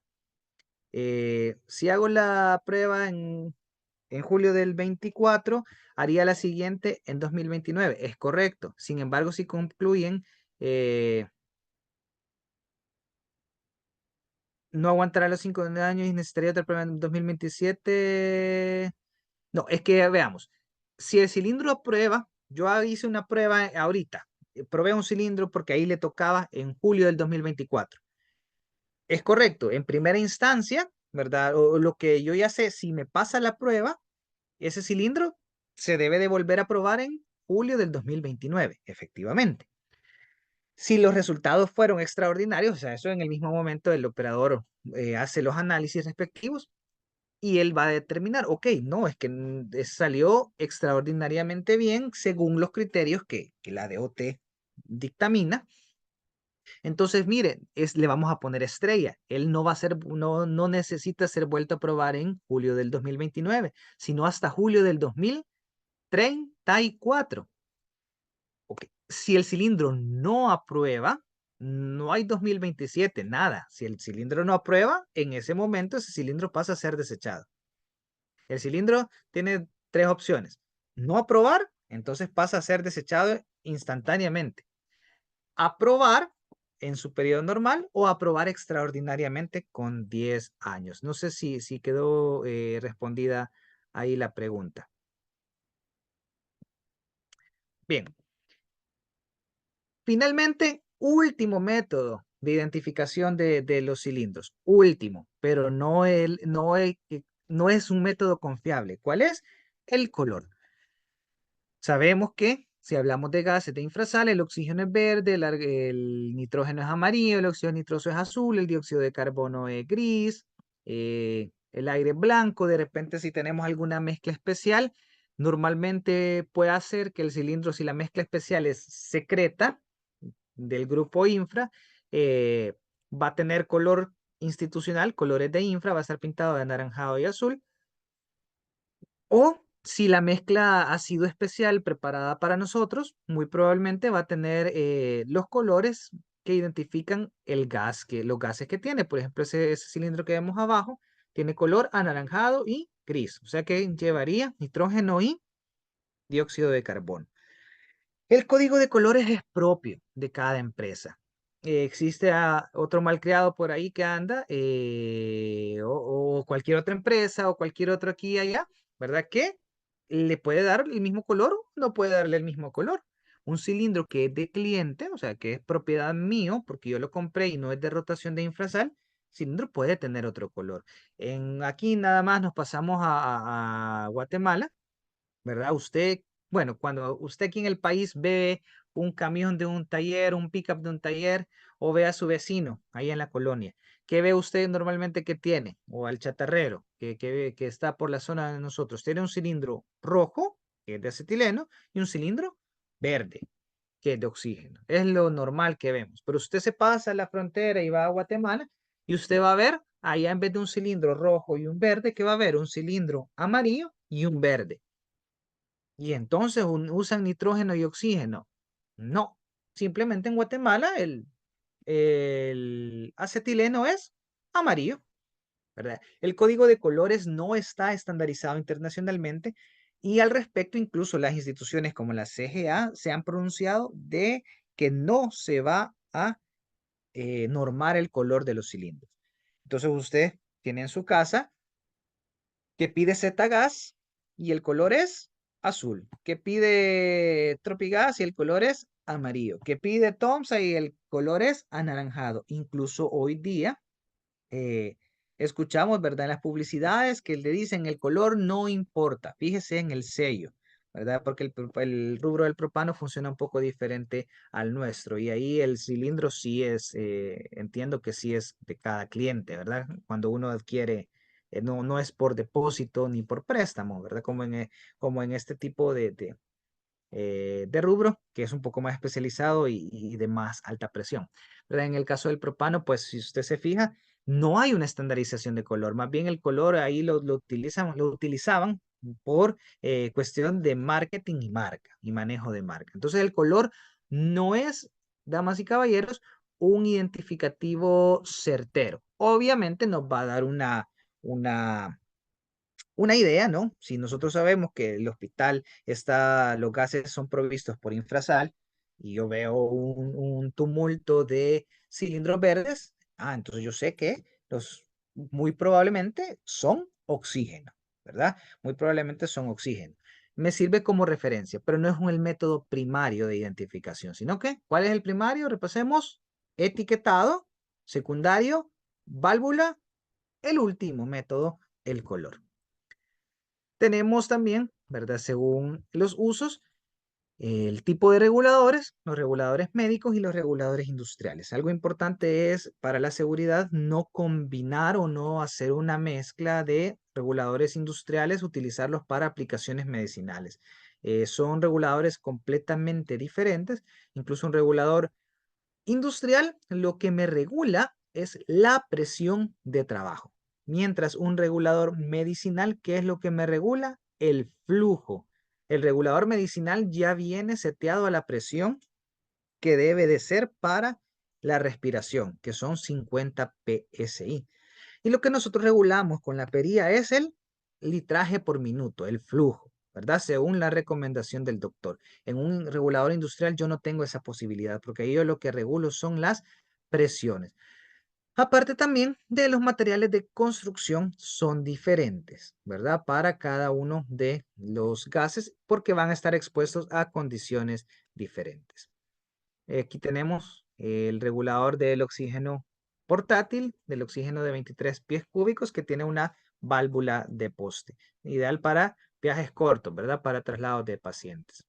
Vamos a hablar ahora de lo que son los gases criogénicos, ¿verdad? Ya fuimos hablando, si se fijaron, de los de alta presión, donde en alta presión entraban los comprimidos, los licuados, los diluidos, pero ahorita no estamos enfocados hacia el gas médico, no hemos hablado en sí mismo mucho del acetileno, que es el único gas disuelto.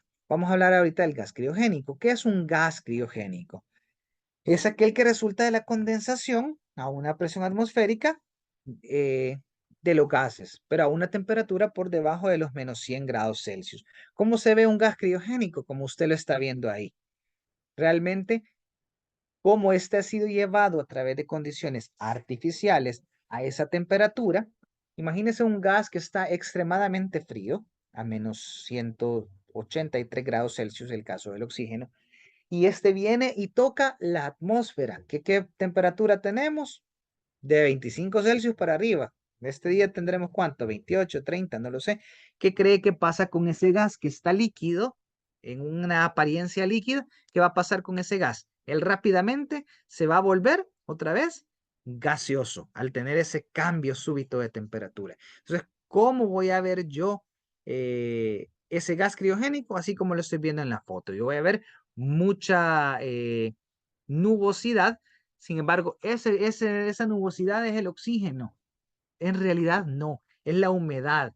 Como ese gas está tan frío y pasa rápidamente a una temperatura ambiente, ¿verdad? Se enfría el área circundante, y cuando se enfría el área circundante, el agua que está en el aire, o sea, o la humedad, se manifiesta a través de lo que estamos viendo en la foto. El oxígeno líquido y el nitrógeno líquido son ejemplos de gases criogénicos que existen en estado líquido a muy bajas temperaturas. Se transportan y almacenan en contenedores térmicamente aislados, especialmente diseñados para proteger a los gases del calentamiento.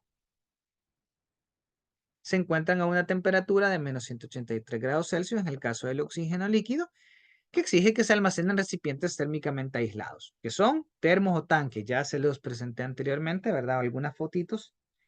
Su mayor ventaja es que permite eficientar el espacio de almacenamiento en menor área. Se puede almacenar mucho más producto. ¿Por qué podemos almacenar mucho más producto? Volvamos al inicio. ¿Qué explicábamos respecto de los estados líquido, gaseoso? ¿Qué pasaba en un estado líquido? Las moléculas están más unidas y están unidas entre ellas, mientras en un gas las moléculas están separadas y dispersas.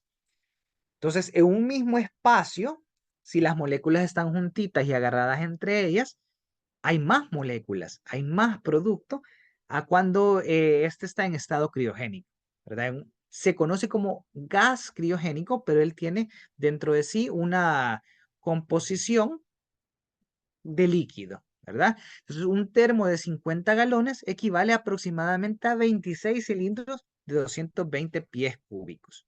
Para que nos hagamos la idea, imagínese físicamente en una habitación, imagínese 26 cilindros colocados e imagínese un termo de 50 galones, que como mucho un termo de 50 galones, ¿cuánto tendrá? Quizás 1 metro cuadrado. ¿Y cuánto espacio necesitaría yo para almacenar 26 cilindros de oxígeno? Mucho más, ¿verdad? Si cada cilindro tiene aproximadamente quizás unos 40 a 50 centímetros cuadrados, ¿no? Eh, Además, también imagíneselo para términos de movilización. Tener 26 cilindros a pie de cama, tener 2, 3, 4 conserjes que me estén moviendo todo, o personal de servicios varios que me estén moviendo todos esos cilindros, mientras teniendo un termo que está ahí quietecito y moviendo el oxígeno a través de una red, yo tengo muchas más ganancias. Un recipiente criogénico, ya les decía, ¿verdad? Es igual a un termo, que un tanque, que una pipa, solo que diferentes acomodaciones y tamaños, ¿verdad? Según cómo lo vamos a utilizar, pero un termo o un recipiente criogénico está constituido de una forma cilíndrica por lo general. En su interior existe otro contenedor más pequeño respecto del externo. O sea, realmente nosotros vemos un contenedor, pero donde está el oxígeno líquido no es en realidad en ese, es en otro más adentro. Y entre los dos recipientes existe toda una alta tecnología que no permite la transferencia de calor entre ellos dos. Ahí hay algo que se conoce como vacío y materiales aislantes, de manera que no hay transferencia de calor, de manera que el tanque por fuera, afuera del tanque, podemos estar a una temperatura ambiente de 30 grados Celsius y adentro del tanque interno tener menos 183 grados Celsius. Ahí está el oxígeno de manera líquida, lo que vemos ahí representado por el color grisito, y siempre debe de haber un espacio de la cabeza de gas, porque adentro van a estar coexistiendo el líquido y el gas. Aquí lo vemos, cuál es el diagrama de flujo de un tanque. Este específicamente es un termo portátil y este es un tanque ya más grande, ¿verdad? Ahí vemos sus patas en la base. Tiene un sistema de llenado, tiene un sistema de salida de productos, sistema de presurización, porque el tanque tiene que tener una cierta presión para poder alimentar el tanque o termo, cierta presión para poder alimentar la red. Un sistema economizador que nos ayuda a realmente economizar el producto, que este no se vaya a perder, que podamos inyectar a la línea lo que está en la cabeza de gas cuando haya bastante presión. Sistemas de seguridad que nos eviten que haya una sobrepresurización del sistema, pero que también, ¿verdad? Cuando no estamos teniendo suficiente consumo y el producto se va gasificando, para que no suba la presión, los sistemas de seguridad se van activando, ¿verdad? Y medidores de nivel. El sistema de seguridad de un tanque, así como en los cilindros que teníamos, si se recuerdan, disco de ruptura, una laminita que a cierta presión se rompe y permite salir el producto. ¿Qué tenemos en los tanques y en los termos?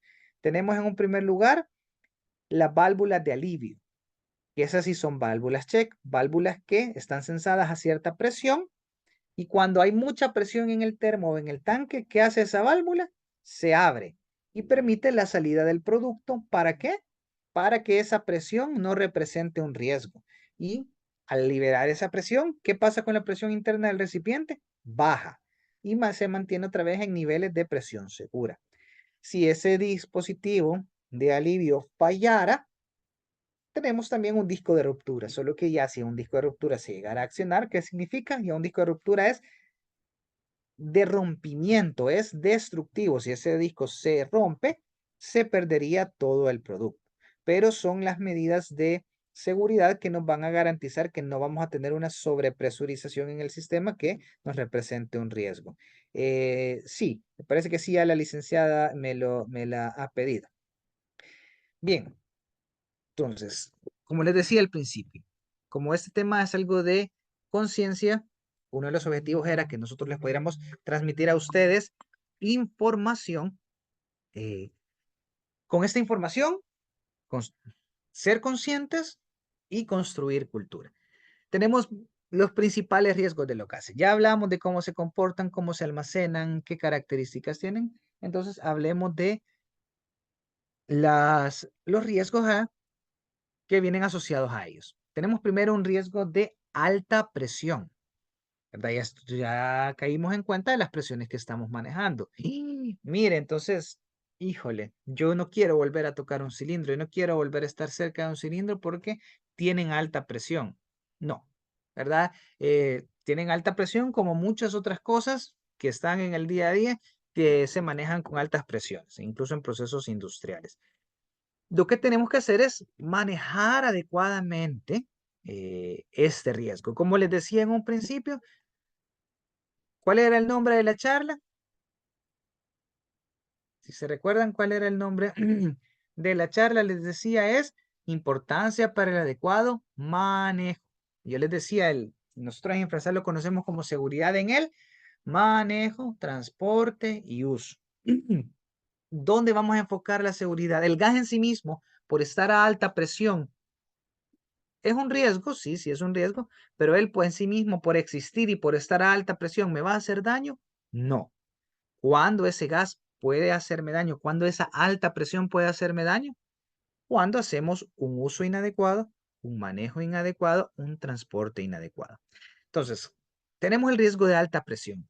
Si se libera presión repentinamente, ya sea por una falla en un regulador, porque se estalla un disco de ruptura, porque boté el cilindro, porque se me cayó el cilindro y, y se dañó la válvula y libera presión, un cilindro puede salir propulsado violentamente, ¿verdad? Esa alta presión puede representarme un riesgo. Eh, yo les voy a comentar aquí muy francamente, ya me han comentado al dar esta capacitación en algunos hospitales de la red nacional, me preguntan, mire, o me comentan, más bien me comparten. A nosotros nos pasó que se nos cayó un cilindro y al caerse el cilindro, se le abrió la válvula y el cilindro empezó a girar. ¿Qué tenemos que hacer en ese caso?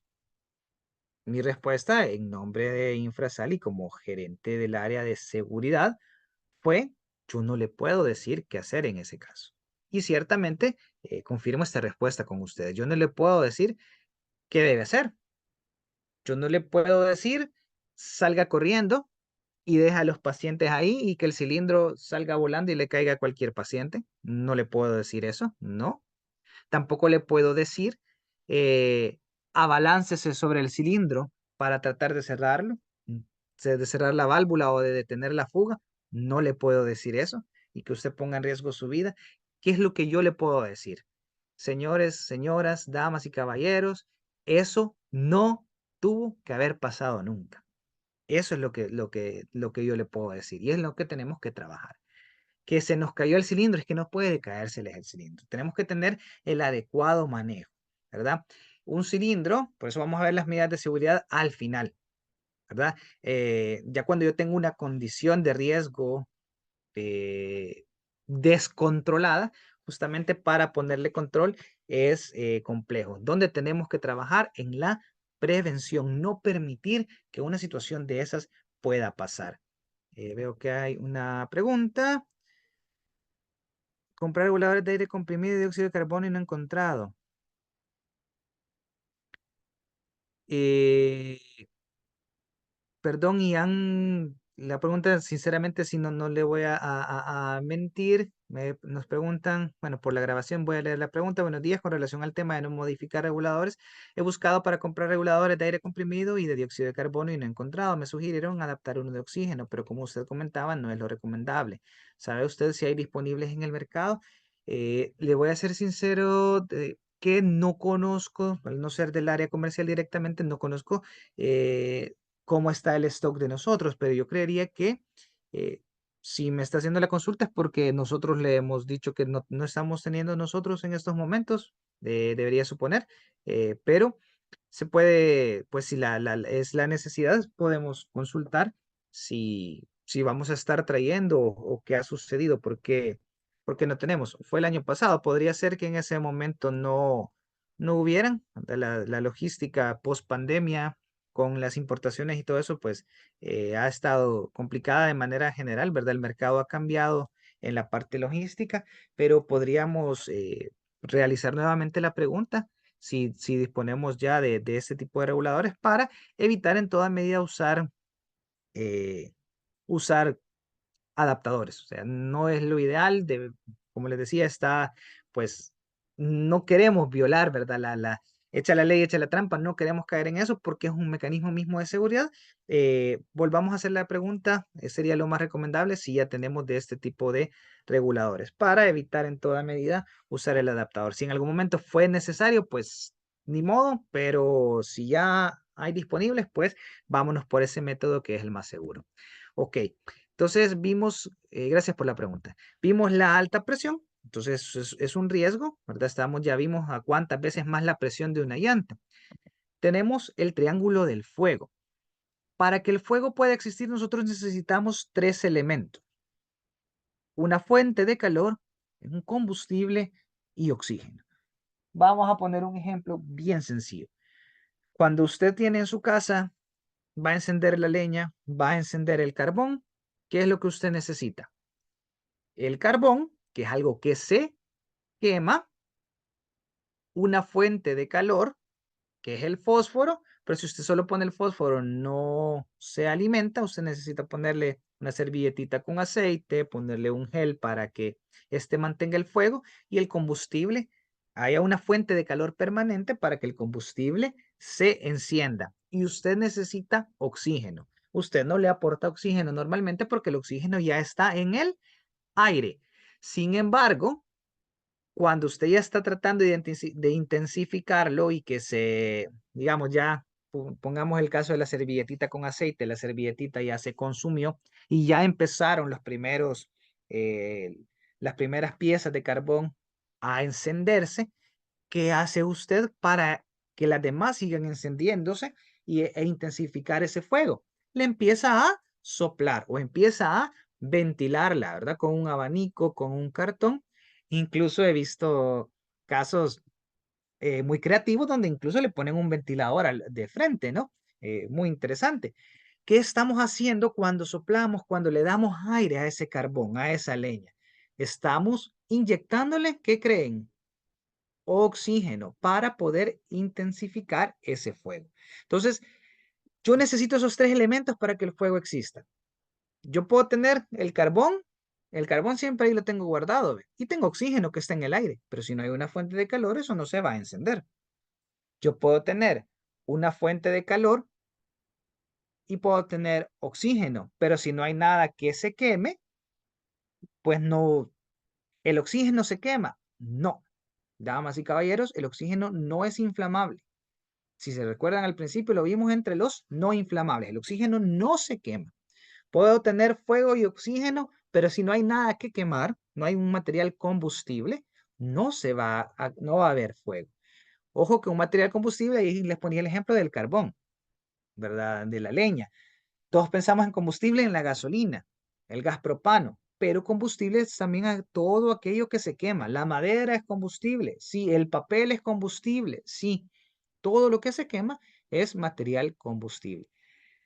Entonces yo necesito los tres. Yo necesito los tres elementos para que exista fuego.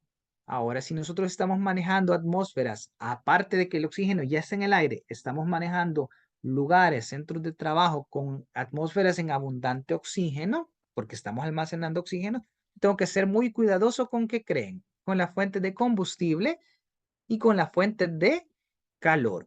Por eso, no sé si la mayoría lo conocen, y yo creo que al menos todos los hospitales y unidades que usen oxígeno líquido, todos reciben una visita por parte ya sea mía o cualquiera de mi equipo, ¿verdad?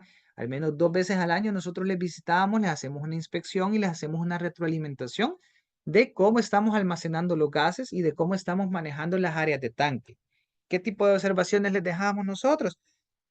Mire, mucha maleza. Mire, esta rama de este árbol. Mire, el cuarto de donde estamos almacenando los cilindros, donde está el sistema de respaldo, no me tiene que tener ahí como bodega.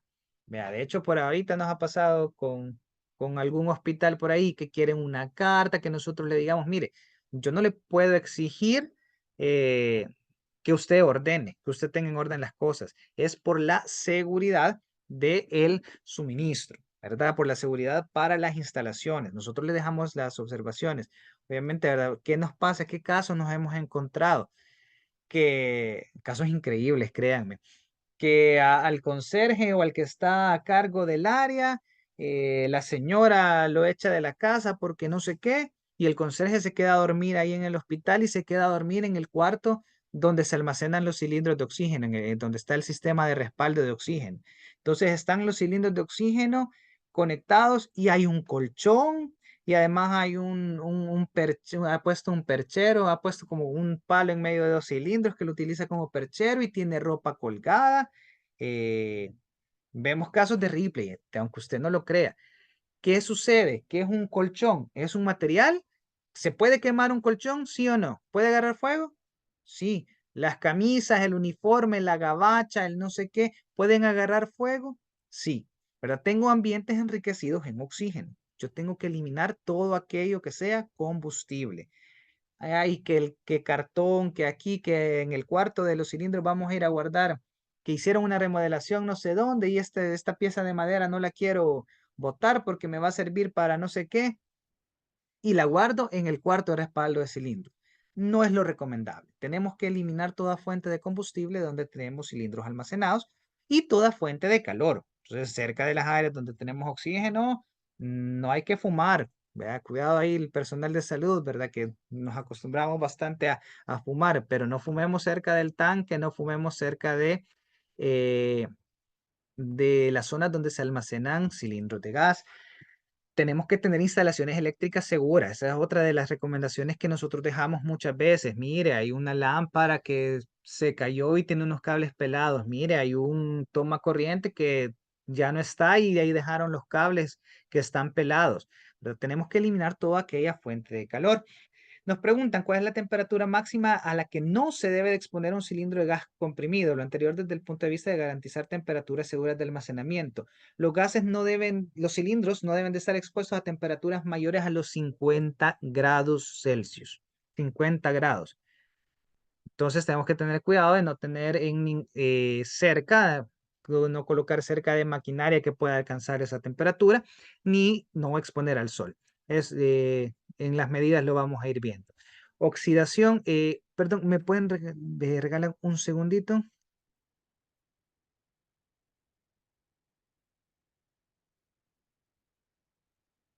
Gracias. Oxidación, ya les decía, el oxígeno no se quema, ¿verdad? El oxígeno no es un combustible, pero sí es oxidante.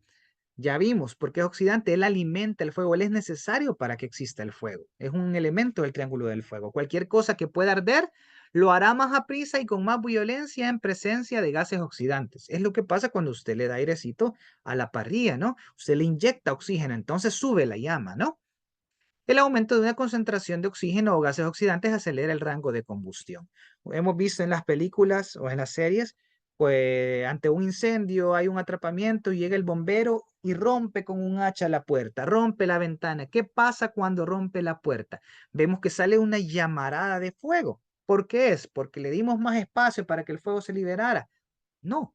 Cuando el bombero viene y rompe la puerta, ¿qué hace? Inyecta una corriente de oxígeno, de aire, que lleva 21% de oxígeno, de afuera hacia adentro, hacia donde está el fuego. Y entonces eso que hace con el fuego lo aviva, lo acelera. Entonces el oxígeno no se quema, pero aumenta el grado de inflamabilidad. El oxígeno y otros gases oxidantes no arden, pero conservan la combustión de materiales inflamables, incluso materiales que en condiciones normales no se quemarían, en presencia de oxígeno se pueden quemar. Otro riesgo de los gases es la asfixia. ¿Qué dijimos que necesitamos para respirar? Oxígeno. Y si no tenemos oxígeno, ¿qué pasa? Nos asfixiamos. Así de simple. Necesitamos oxígeno para vivir.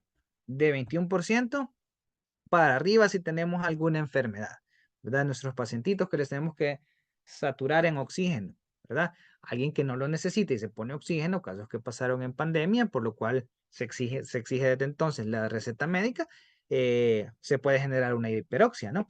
Pero necesitamos al menos 19.5% de oxígeno para respirar. Si no tenemos esa cantidad de oxígeno, ¿qué nos pasa? Nos asfixiamos.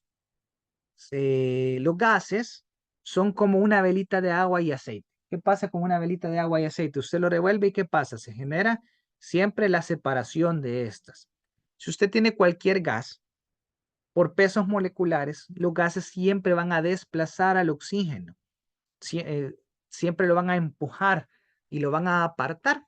Entonces los gases tienen que trabajarse en habitaciones con adecuada ventilación, ¿verdad? A menos, excepto el oxígeno, es el único que puede trabajarse pues en un lugar cerrado. Todos los gases se tienen que almacenar, todo lo que no es oxígeno ni aire, se tienen que almacenar en habitaciones con adecuada ventilación, donde haya flujo de aire.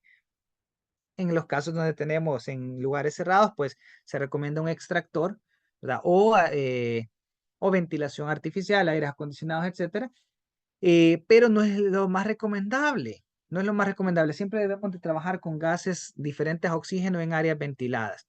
De hecho, no sé si ustedes han visto en las películas, en las series, cómo suele la gente realizar suicidios en las películas, en las series, generalmente de Estados Unidos se ve.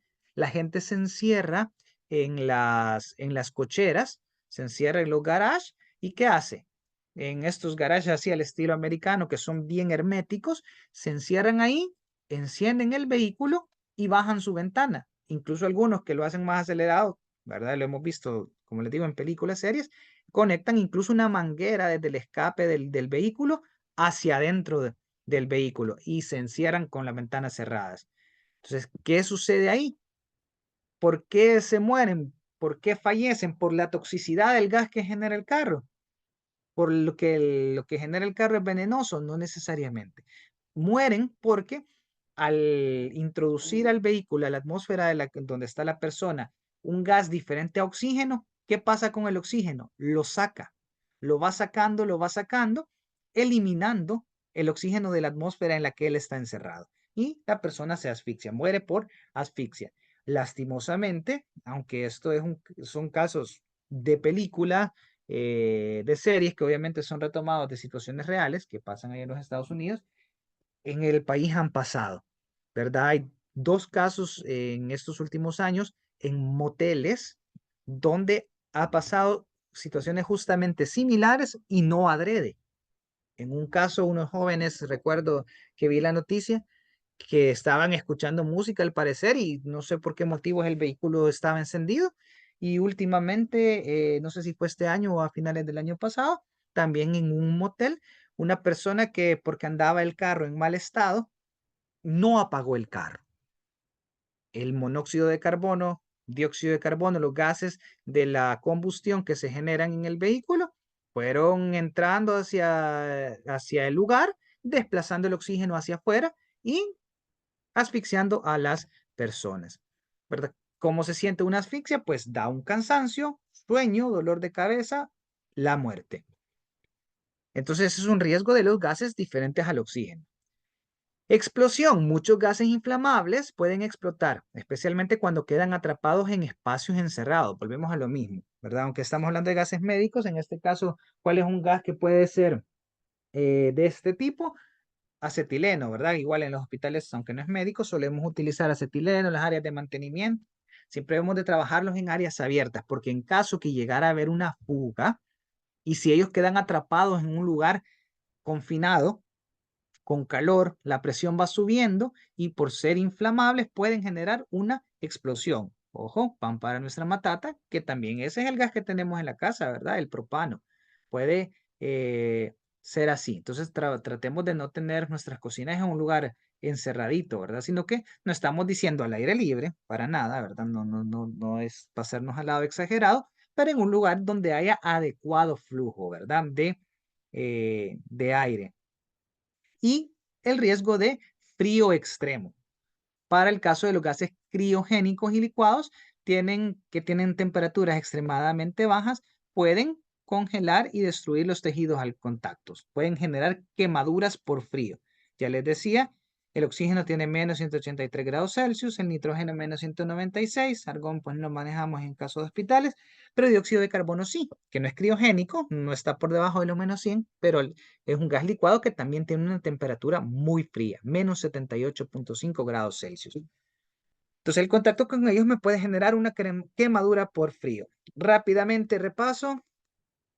Riesgos entonces de los gases: alta presión, oxidación, inflamabilidad, asfixia, explosión, frío extremo. El llenado de cilindros, el llenado de todos nuestros procesos es realizada por personal certificado, por normas específicas de la industria, por normas específicas de buenas prácticas de manufactura que están validadas por la Dirección Nacional de Medicamentos, por lo cual nosotros debemos de ajustarnos y ser responsables en hacer las operaciones que nos corresponden. No debemos de hacer trasiegos, no debemos de hacer llenados de cilindros, ¿verdad? Ni otro tipo de situaciones que pongan en riesgo la seguridad. Vamos hoy sí a las medidas de seguridad. Entonces, ya ahora dudo que alguien tenga, no hay problema, si alguien pregunta no hay problema, pero difícilmente alguien va a tener alguna pregunta de por qué una norma. Puede ser de cómo la aplicamos a lo mejor la pregunta, pero dudo que alguien pregunte, mire, ¿y por qué esta norma? Porque al haber entendido la naturaleza y los riesgos, vamos a entender por qué estas normas tienen sentido. Nunca use grasas, aceites o derivados de hidrocarburos en los cilindros, porque el gas puede reaccionar violentamente. ¿Por qué? Porque los aceites, grasas son materiales combustibles. Entonces, a una fricción con el gas puede reaccionar violentamente. No manipule cilindros con guantes o manos sucias de grasas o aceites, en el mismo sentido, ¿verdad? Colóquese a un lado del regulador cuando abra la válvula del cilindro. Nunca se coloque de frente. ¿Qué pasa si usted se coloca de frente a la abrir del cilindro y el regulador ya tiene un fallo? Viene la pregunta, ¿cada cuánto le damos mantenimiento? ¿Cada cuánto lo revisamos? ¿Hay una vida útil del regulador, ingeniero? No le puedo decir. Va a depender del uso y las condiciones a las que esté expuesta, ¿verdad? Entonces, ¿qué pasa si el regulador me falla? ¿Hacia dónde va a salir muy probablemente va a salir volando la perilla. Si yo estoy de frente, me puede caer una alta presión directamente a mí. Siempre colóquese de lado del regulador cuando abra la válvula. La válvula no es agarradero del cilindro. No es agarradero, no tengo que agarrar de ahí. Cuidado más que todo con los de 23, que son los cilindros que por diseño no tienen tapón, ¿verdad? Yo no debo de agarrar el cilindro en posición así, lo agarro entre los dos dedos, entre el índice y el mayor. eh, ¿Verdad? Lo agarro de cabal del aval, de la conexión y del disco de ruptura. No debo llevarlos así. Lo agarro, los de poste, los agarro así, con la válvula hacia arriba. Cuidado, la válvula no es agarradero, el cilindro lo tengo que agarrar del hombro. Y si tengo que hacer más viajes para trasladar un cilindro de un punto a otro, pues hago más viajes, pero de manera segura. Mientras no esté usando el cilindro, coloque el tapón protector. Ahí cuando me dicen, se nos cayó un cilindro y se golpeó la válvula y empezó a dar vueltas. El cilindro no tenía un tapón protector. Probablemente íbamos a utilizarlo, probablemente sí, pero aún así tenemos que buscar las maneras más seguras. Un escape repentino de gas puede provocar que el cilindro salga propulsado violentamente, una liberación pues súbita de presión, ¿no? Antes de utilizar el cilindro, verifique el tipo de gas por medio de sus métodos de identificación. ¿Cuáles eran? Etiqueta, válvula, código de colores. Si se fijan, están hasta en ese orden: etiqueta, válvula y código de colores. Verifique la posibilidad de fugas de gas con espuma de agua o detergente. Si creemos que hay alguna fuga en el sistema, cuidado con que voy a pasar un encendedor, le voy a acercar no sé qué. Hacemos un guacalito con agua, le echamos jabón, lo revolvemos bien y lo echamos sobre las áreas que creemos que pueda haber fuga. Si se generan espumas, si se generan burbujas, significa que efectivamente hay una fuga y tenemos que revisar si el regulador ya me está fugando, si la conexión me está fugando o simplemente tengo que apretar más. Los cilindros deben mantenerse sujetos a una estructura fija por medio de cadenas o fajas. Ahí es donde viene entonces esto en combinación con el tapón. Ok, se nos cayó y se dañó la válvula y empezó a dar vueltas. No tenía tapón. No tenía tapón porque iba a ocuparlo, íbamos. No tenía tapón porque es de los de 23 y no está supuesto que tenga tapón. Ok, pero si el cilindro estaba sujeto a una estructura fija mediante su cadena, que mire es el que íbamos a llevar en la camilla, pero incluso las camillas tienen un lugar donde tiene que ir el cilindro y va seguro. Si yo sigo los procedimientos, ese cilindro nunca tuvo que haberme representado ese peligro que se manifestó lastimosamente. Almacene los cilindros en lugares secos, ventilados, protegidos de los rayos del sol y asegúrelos de posibles caídas. ¿Cómo los aseguramos? Pues con su cadena, ¿verdad? En lugares secos, ventilados, donde haya flujo de gas. Por eso los sistemas de respaldo, que son una habitación, sí son una habitación, pero generalmente la puerta es tiene acceso de aire o hay ventanas, ¿verdad? Porque siempre tiene que ser un lugar ventilado, protegido de los rayos del sol. ¿Por qué? Por la pregunta que hacían: ¿hasta cuánto puede estar expuesto un gas? Hasta los 50 grados Celsius, les decía yo.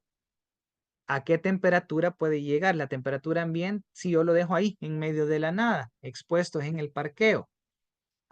La temperatura ambiente anda en 35, 36 ese día, pero el metal se calienta además, ¿verdad? Si yo dejo el cilindro ahí expuesto, él se calienta, se va calentando. ¿Y qué puede pasar si él se calienta? Al subir su temperatura, se eleva su presión y al elevarse su presión, él va a explotar. No, jamás.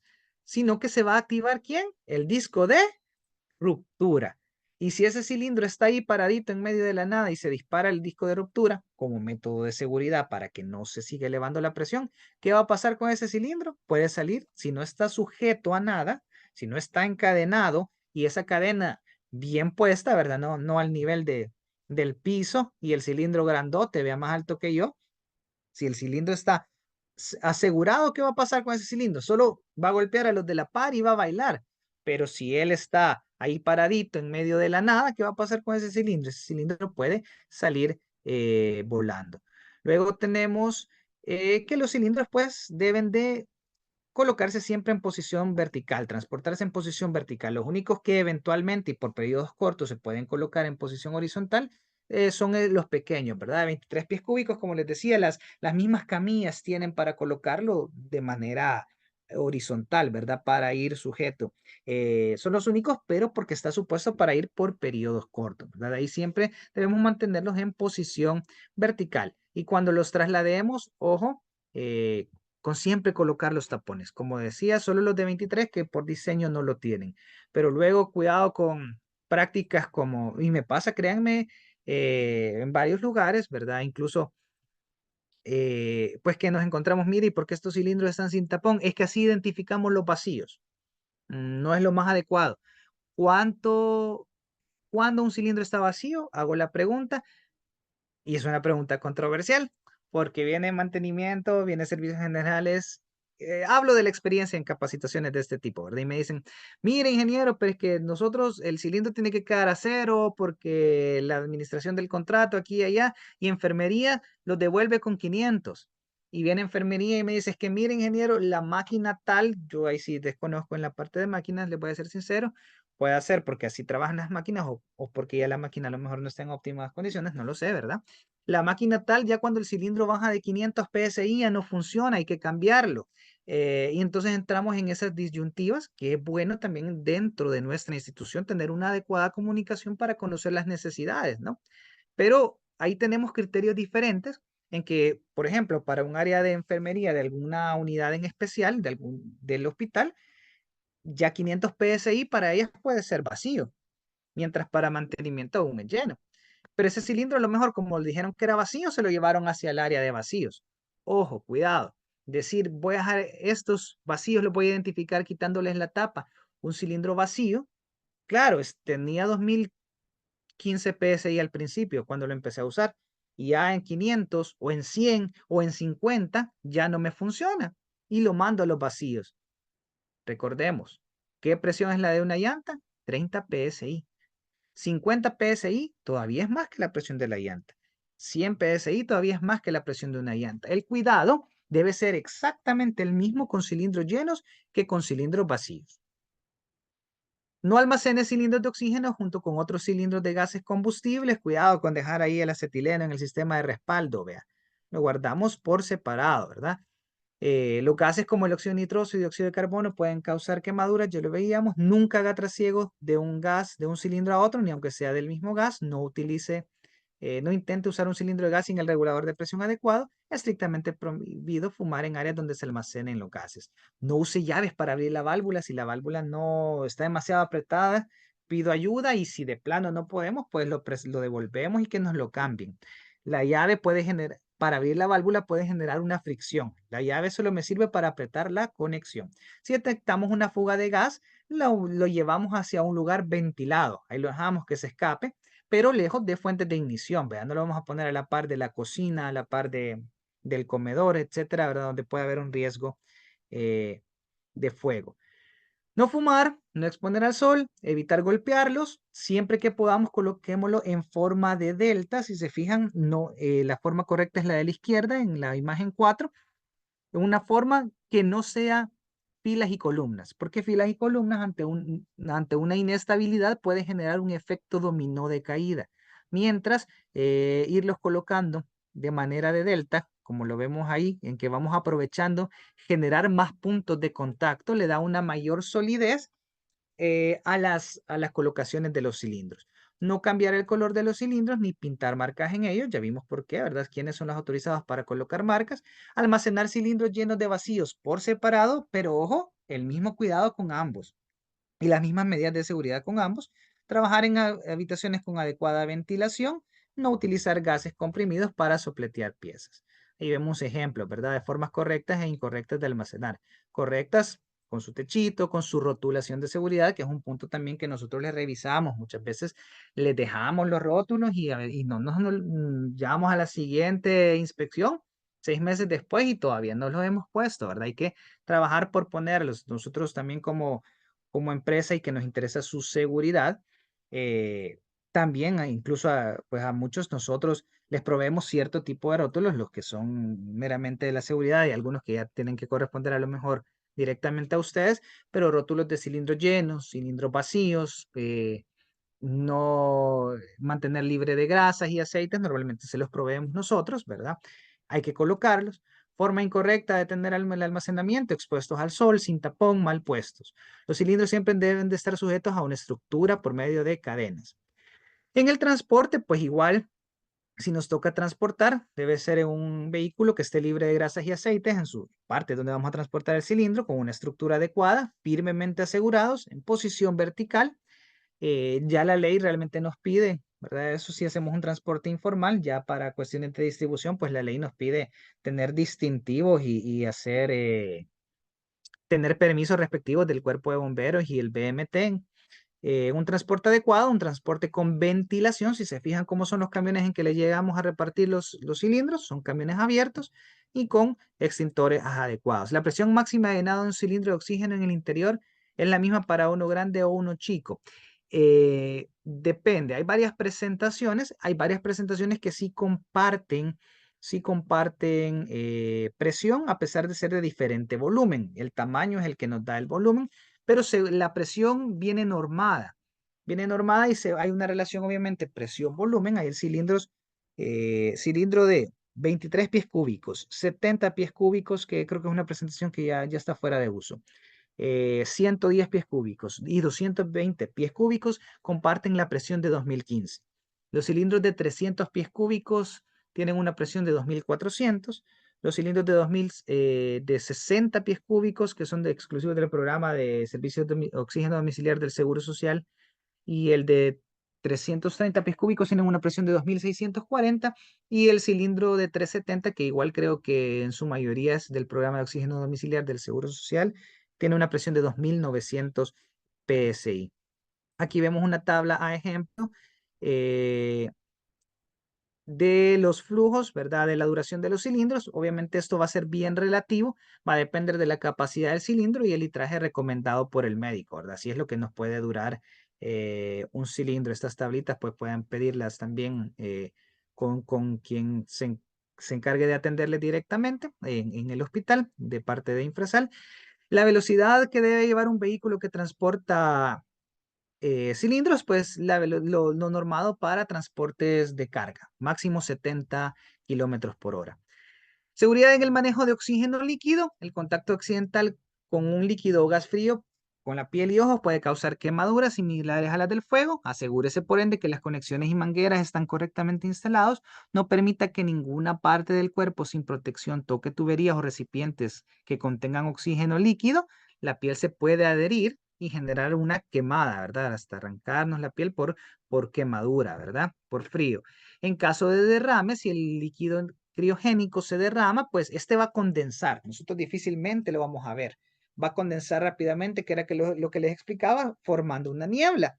Pero en medio de esa niebla, cuidado, porque esa niebla va a ser bien fresquecita, no hay que acercarnos, no hay que irnos a poner en medio de esa niebla porque qué rico lo frito. En medio pueden ir partículas pequeñas de líquido aún que nos pueden generar quemadas. En el momento a lo mejor no vamos a sentir nada, pero media hora después vamos a tener una quemada significativa. No entre al área de la niebla, ¿verdad? Puede haber salpicaduras. Por ende, también respetemos y procuremos ser cuidadosos, garanticemos en nuestras instalaciones que se guarden las medidas de seguridad para las operaciones de descarga de nuestros piperos, ¿verdad? Garanticémosles la zona de seguridad. Con respecto a lo que es gas criogénico, démosle su espacio, ellos colocan conos, atraviesan mangueras, ¿verdad? Ayudémosles a garantizar que esta operación sea segura, ¿verdad? Muchas veces nos pasa, ¿verdad? Hay zonas donde los pacientes pasan y están viendo los conos, a pesar de que nuestro pipero cierra el área, coloca conos, siempre hay algún paciente que viene y pasa y quieren pasar encima de la manguera, levantan un pie, levantan el otro y se están exponiendo a riesgos innecesarios. Como personal del hospital, pues procuremos garantizarles las medidas seguras, igual para la descarga de cilindros, ¿verdad? Sé que a veces se dan algunos inconvenientes, tratemos de garantizar que nuestro personal pues pueda llegar a descargar los cilindros en las zonas correspondientes de la manera más segura, porque ya veíamos el riesgo de alta presión, riesgo de esto, de lo otro, pero adicionalmente tenemos un riesgo físico meramente por la carga, ¿no? Por el tamaño y el peso del cilindro. Un cilindro se puede que se caiga, aunque lleva tapón, ok, no nos expusimos, gracias a Dios, a riesgo de alta presión, que salga volando, etcétera, pero la caída de un cilindro en sí misma puede lesionar a alguien. Entonces, tratemos de garantizar las medidas adecuadas. Pero nosotros estamos para apoyarles desde nuestras certificaciones, ISO 9001, buenas prácticas de manufactura, de inocuidad y la DOT que ya les mencionaba para seguridad de todos nosotros, ¿verdad? Aportándoles siempre soluciones en todas las áreas que tenemos distribuidos pues a través de todo el país, siempre dándoles cobertura. Así que eso sería todo. Creo que vamos cabalitos con el tiempo. Muy agradecido con todos ustedes por haber hecho el tiempo de estar acá. Espero que, como les decía al principio, el objetivo era facilitarles información, información para que podamos tomar conciencia, para que podamos construir cultura, para que nos llevemos también enseñanzas a casa, no solo para el trabajo, eh, y un llamado pues para realmente construir cultura. Cuidado que así como la cultura se construye de uno en uno, también la falta de cultura se construye de uno en uno. Entonces, trabajemos más bien por la cultura de la seguridad, porque cada uno de nosotros